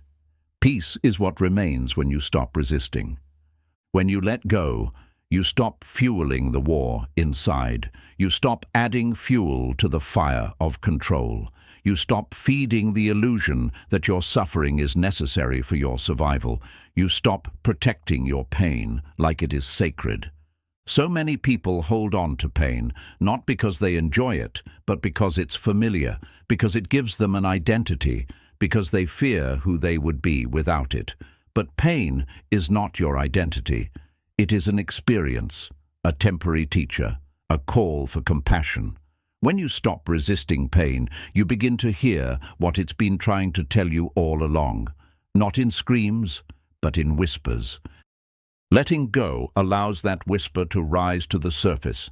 It tells you you don't have to carry this anymore. You don't have to keep proving yourself. You don't have to keep punishing yourself. You don't have to keep pretending you're fine when you're not. You don't have to keep forcing things to work that are already falling apart. You don't have to keep chasing a version of life that no longer fits who you're becoming. You don't have to keep resisting reality. Because reality is not your enemy. It is your teacher. Every moment you resist is a moment you miss, a moment you don't fully live, a moment you spend trapped in the illusion of control. Control feels like safety, but it's an illusion. You can control your breath, but not the wind. You can control your response, but not the stimulus. You can control your effort, but not the outcome. Letting go is the act of stepping back from what you cannot control and stepping into what you can.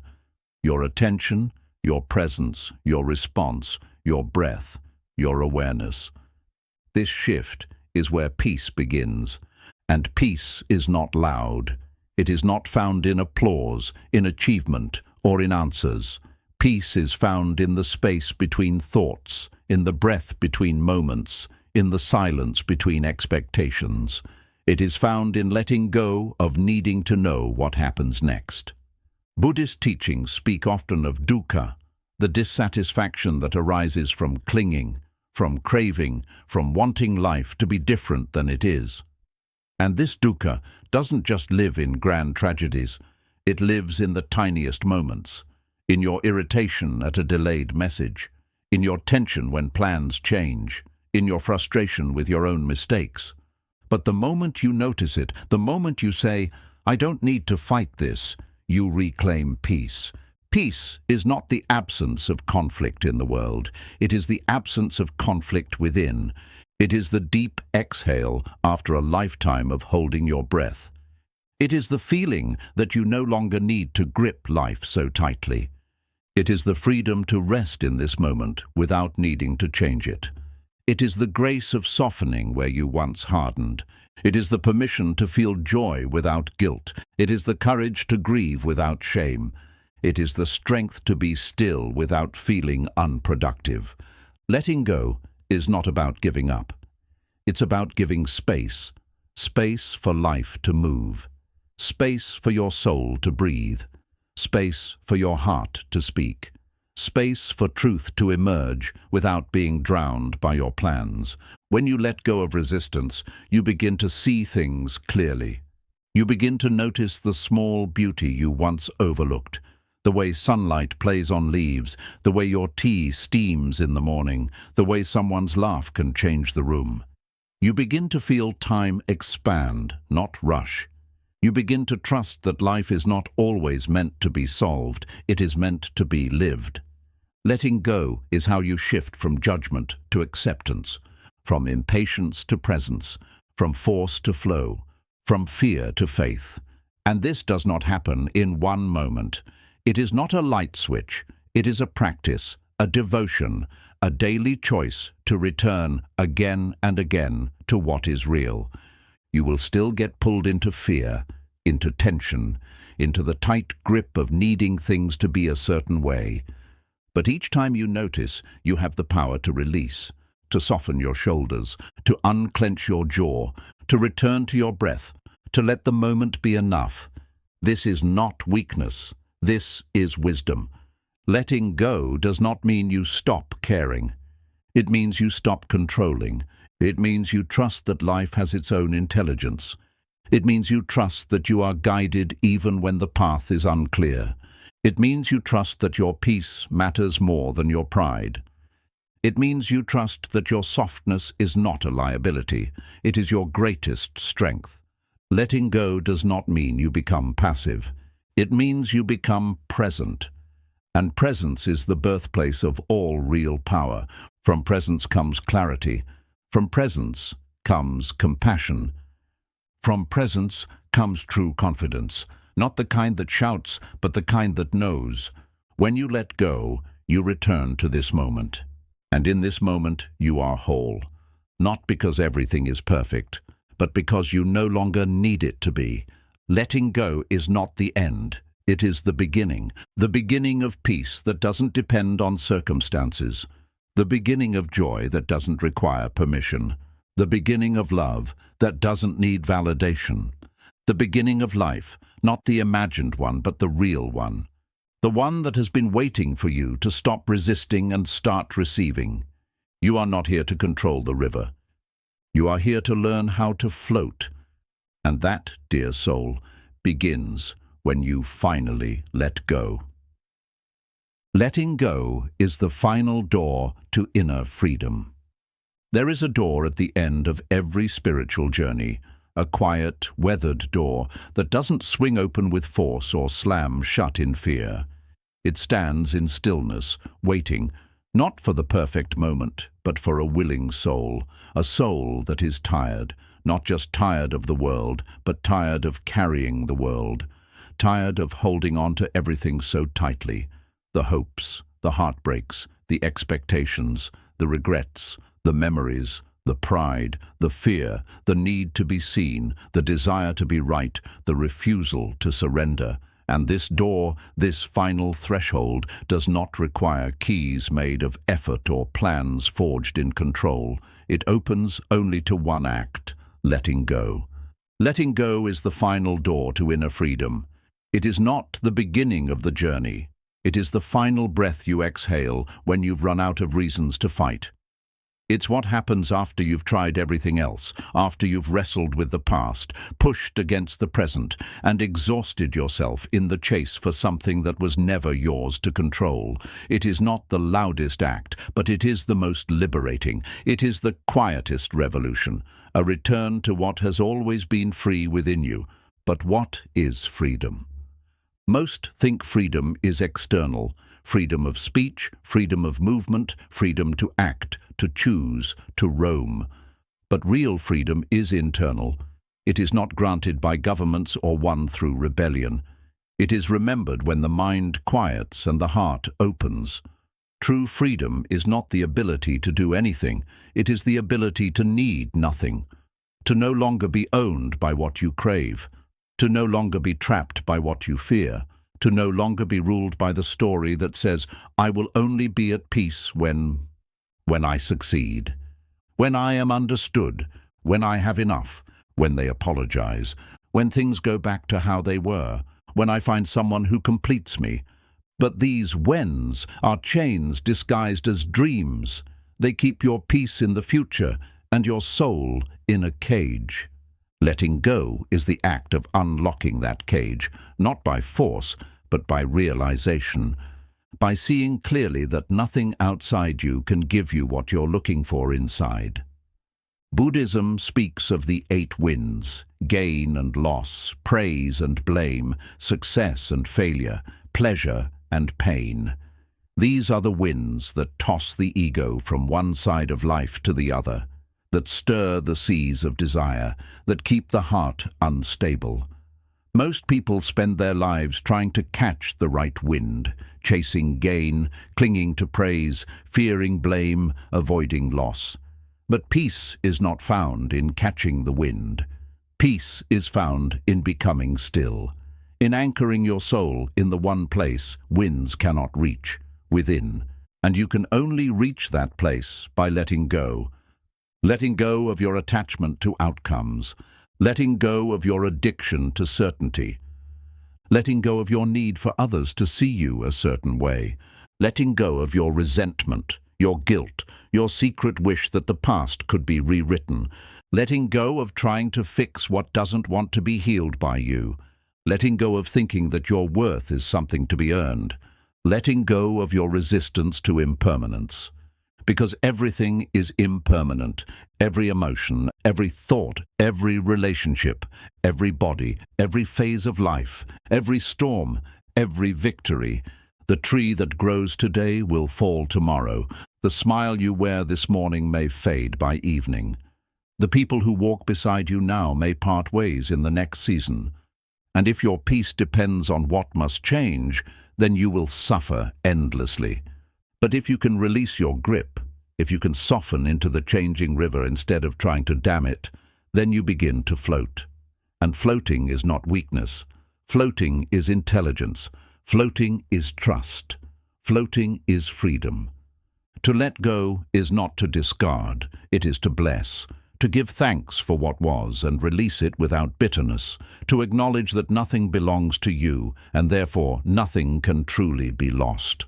It all passes through you like light through stained glass, changing you, coloring you, but never meant to stay. When you let go, you stop asking life to be comfortable and you start asking life to be real. You stop begging for guarantees and start opening to guidance. You stop manipulating, negotiating, pretending, and start listening. Listening to what your body has been whispering. Listening to what your soul has been aching to say. Listening to what the silence has always known. Letting go is an invitation to return. To come home to the self that is not busy proving or fixing or grasping. To come home to stillness, not the stillness of nothingness, but the stillness of enoughness. In that stillness, you will find that nothing was ever missing, that your joy was never in the future, that your worth was never in their hands, that your purpose was never something you had to chase. It was all already here. It was just buried beneath your resistance. The Buddha said, "You only lose what you cling to." And that is the deepest pain we experience, not the loss itself, but the clinging, the refusal to let go, the insistence that things stay as they were. But the river doesn't flow backward. The seasons don't pause, and peace doesn't live in the past. To cling is to drown, to let go is to breathe. But the mind will fight this truth. It will argue. It will scream that you must fix it, fix them, fix everything. It will demand explanations, closures, clarity, revenge, fairness, and sometimes those things will never come. You must be willing to heal without an apology, to move forward without answers, to find closure without a conversation, to forgive without receiving justice. This is radical freedom. This is the peace that no one can give or take from you. It is yours the moment you stop reaching outward and turn inward. And in that turning, something extraordinary happens. You begin to trust life. Not because it always feels good, but because it is always honest, always moving, always bringing you to what you need, even if it's not what you want. Letting go does not mean detachment in the cold sense. It means spaciousness. It means loving without owning. It means participating in the dance of life without trying to control the rhythm. It means accepting change without losing your center. Imagine your mind is a garden. Every time you cling, you pull a weed and try to plant it back in the soil. But when you let go, you make room for new seeds, seeds of patience, clarity, wisdom, softness, and grace. The garden of your spirit only grows when you stop replanting what no longer serves you. Letting go is also how you return to innocence, not childishness, but childlikeness, that open, curious, trusting presence you had before you learned to close, to shield, to pretend, before the world taught you that you had to be someone to be loved. You don't. You only have to be. Letting go is how you drop the costume. It's how you stop performing. It's how you walk naked into the moment and realize that vulnerability is not danger. It is truth. Letting go is not easy. It will feel like loss before it feels like freedom. It will feel like dying before it feels like living. But on the other side of that emptiness is a fullness that cannot be touched by success or failure. A fullness born of being aligned with reality, with this breath, with this moment, with the silence behind your thoughts, with the witness behind your stories. You don't need to hold on to become whole.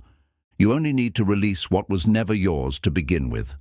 That is the final door, and it's always been waiting for you, not at the end of your life, but at the end of your resistance. Open it, walk through, and remember, you were always free.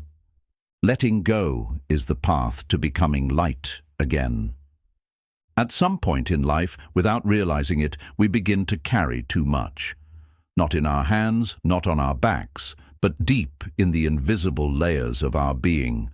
We collect disappointments like pebbles, regrets like sharp stones, grudges like thorns. We store shame like lead, unspoken words like bricks, unfelt emotions like water in a cracked jar, constantly leaking but never fully released. And as the years pass, this silent weight grows heavier, not because life is always cruel, but because we rarely stop to set anything down. Letting go is not just a spiritual practice, it is a necessity for survival. It is the only way to become light again, not just physically, but emotionally, mentally, spiritually.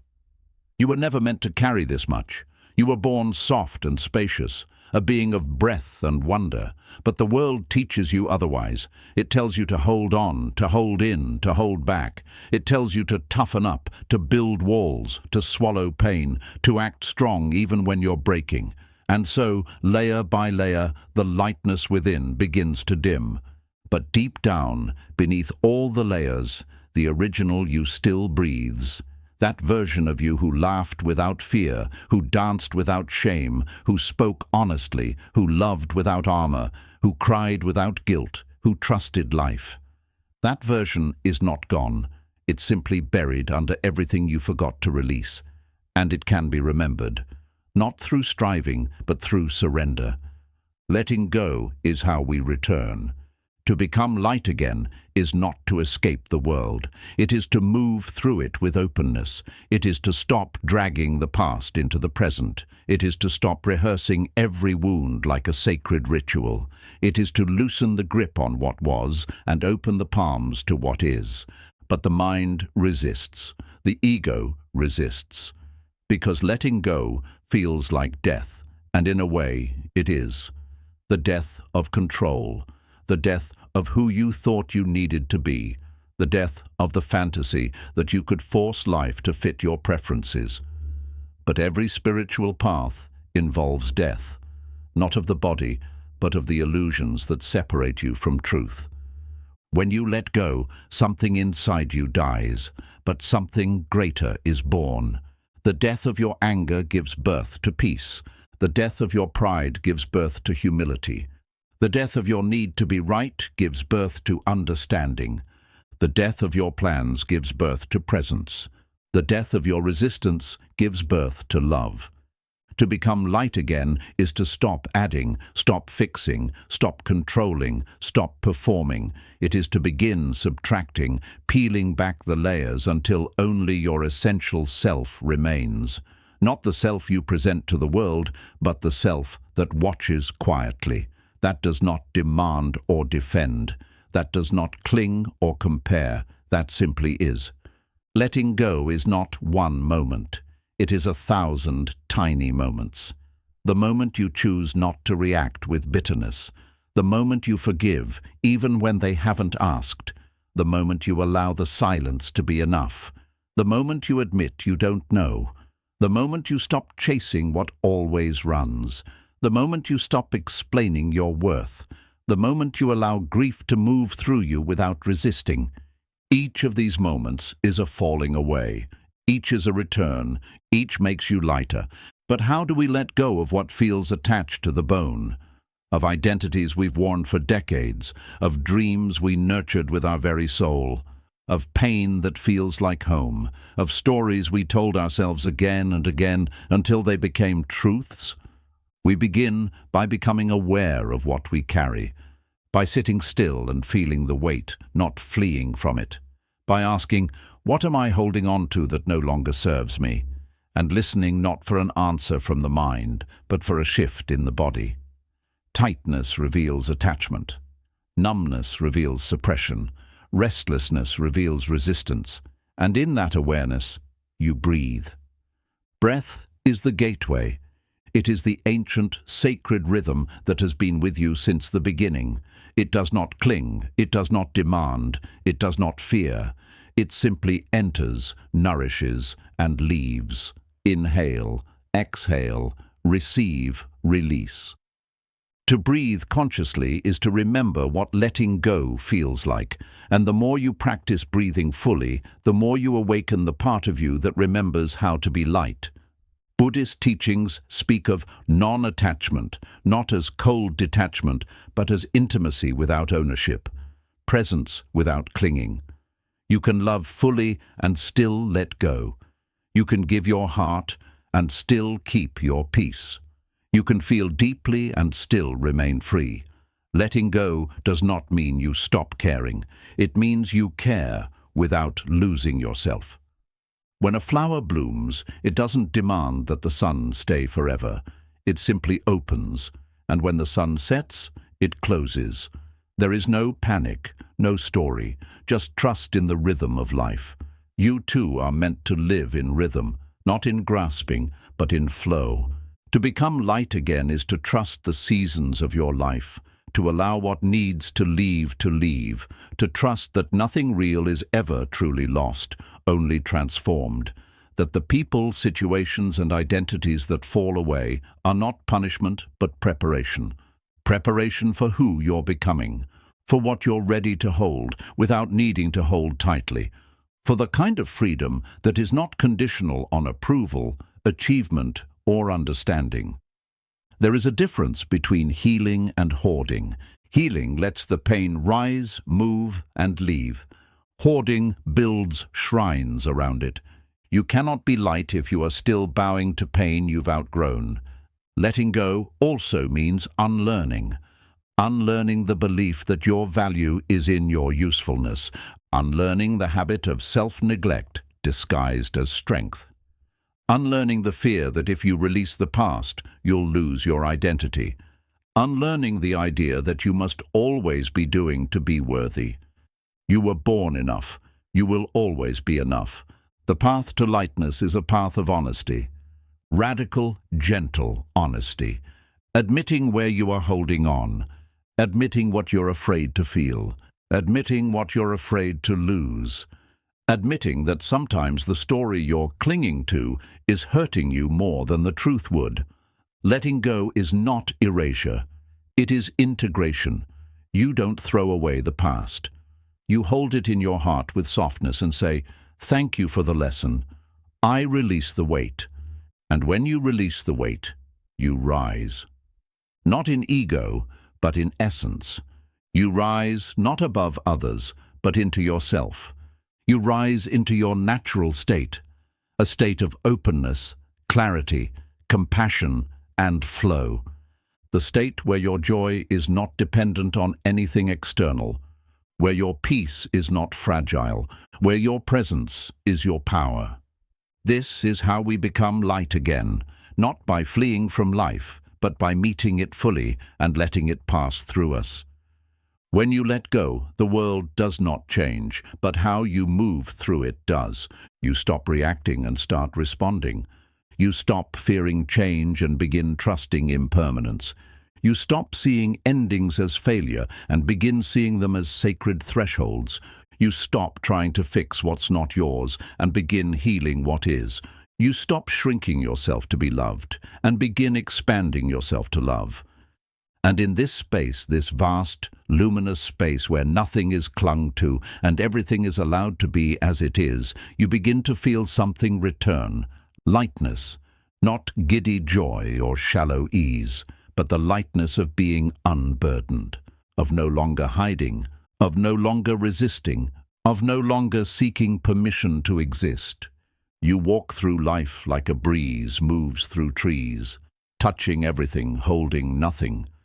And in your lightness, others remember their own. This is the quiet power of one who has let go. They need no spotlight. They leave no chaos. They carry no shame. They simply live. They become space where others can breathe. They become proof that peace is not a myth, that stillness is not weakness, that softness is not surrender, that lightness is not emptiness, It is truth.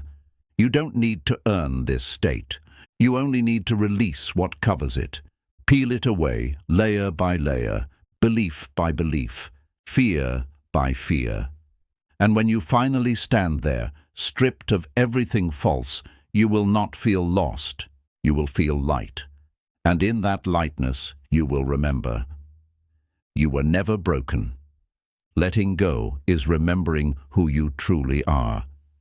There is a moment that comes for every soul who walks the path of awakening, a moment not loud or dramatic, but deeply silent and profoundly clear. A moment when the struggle fades, not because everything is perfect, but because something inside you finally surrenders. The need to chase, the need to prove, the need to be someone other than who you already are. And in that moment, something ancient stirs, a memory, not of your name, not of your story, not of your identity, but of your essence, a remembrance of the still, luminous presence that existed before the world taught you to forget. That memory is not found by adding more to yourself. It is found by letting go. Letting go is how you remember who you truly are, not the you shaped by expectations, roles, and conditioning, but the original self beneath all of it.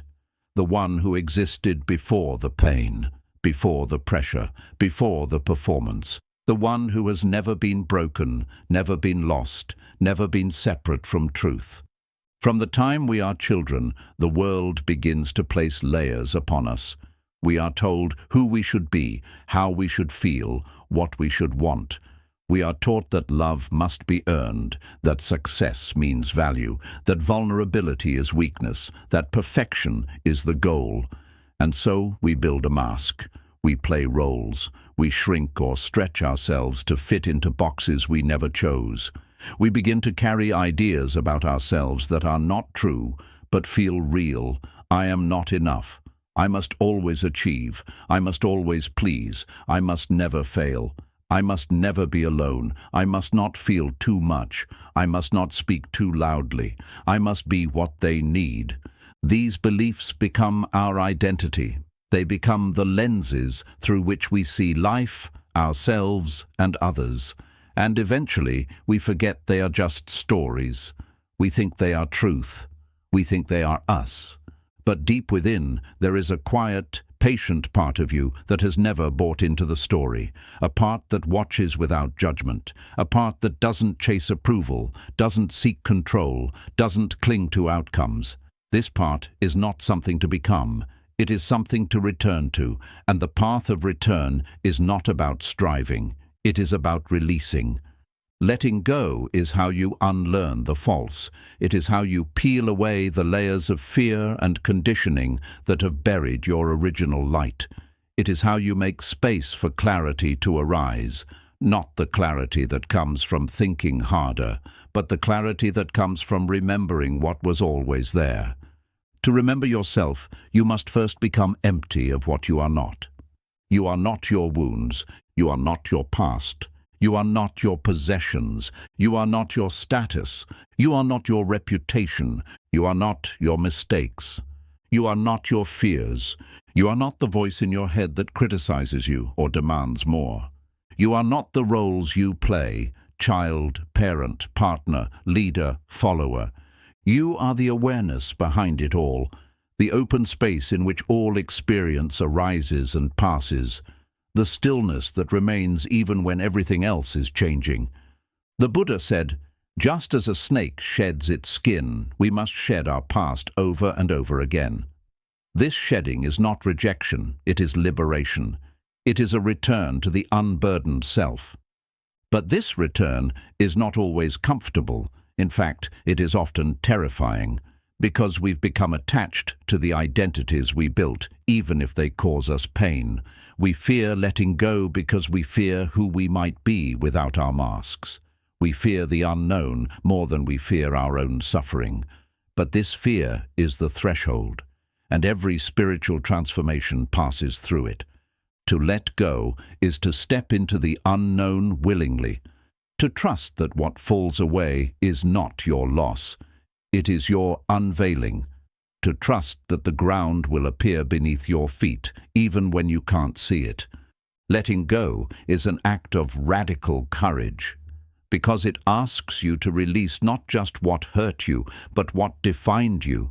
To release not just the toxic relationships, but the parts of you that needed them.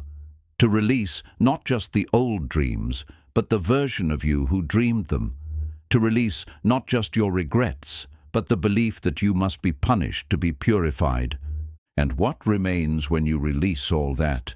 You, the real you, the silent, watching presence, the peaceful core, the light that cannot be dimmed by failure or dimmed by praise, the self that doesn't cling or chase, but simply is. This self does not need fixing. It does not need improvement. It only needs to be remembered. You remember it every time you stop trying to become and simply allow yourself to be.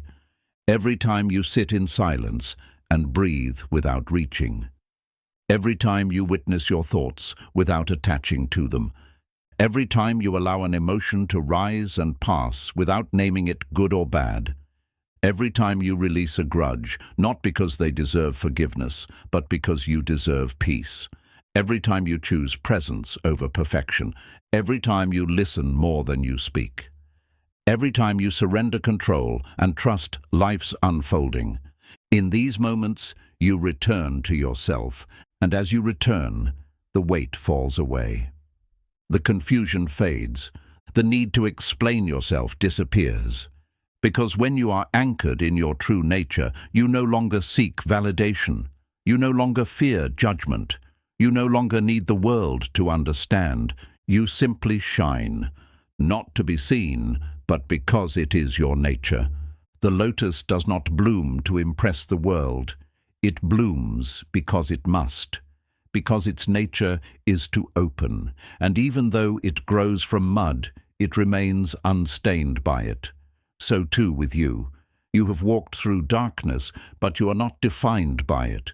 You are shaped by it, softened by it, deepened by it, but never stained. Letting go is how you rise from the mud. Not to escape it, but to realize you were never stuck in it, that your roots run deep and your spirit grows upward. In the end, letting go is not a technique. It is not a formula. It is a way of being, a sacred posture, a spiritual stance that says, I trust, I release, I return. Return to stillness, return to breath, return to truth. Return to the self that existed before the noise. This is not a process of becoming more. It is a process of becoming less entangled, less reactive, less attached, until you are finally free to be light again. To be love without armor, to be presence without performance, to be truth without apology. You are not here to win the world. You are here to wake up to yourself, and every time you let go of what you are not, you come closer to who you are. Not a title, not a body, not a name, but a silent flame, steady and eternal. Letting go is remembering that flame. And once you remember it, you'll realize you were never broken. You were never incomplete. You were never lost. You were simply covered in stories that weren't yours, and now you are free. In the end, letting go is not something you do just once. It is not a final destination, not a grand event marked by bells or applause. Letting go is a way of walking, a way of breathing, a way of existing in this world with hands open instead of clenched, with a heart soft instead of armored, with a mind quiet instead of consumed by control. You let go, not because it was easy, but because holding on had become heavier than your soul could carry. You let go of the identities that never truly fit, of the stories that only fed your pain, of the voices that told you who you had to be, of the need to prove, the need to be understood, the need to always have the answers. You let go of what was no longer yours to hold, dreams that changed, people who left, plans that collapsed, expectations that chained you to a version of life that never truly breathed. And in that letting go, something miraculous happened. You became light again. You began to feel the spaces between things. You began to move with the rhythm of the moment rather than the pressure of the past. You stopped forcing and began flowing. You stopped reacting and began responding. You stopped gripping the edges of life and began trusting the current. You stopped shrinking yourself to keep others comfortable. You stopped demanding that life obey your timeline. You stopped pretending that you needed to have it all figured out. And something inside you, quiet and ancient, sighed in relief. The part of you that had always been waiting for your return welcomed you home. You began to realize that peace was never far away. It had simply been waiting behind the noise, behind the fear, behind the constant doing, behind the layers of should and must and not yet.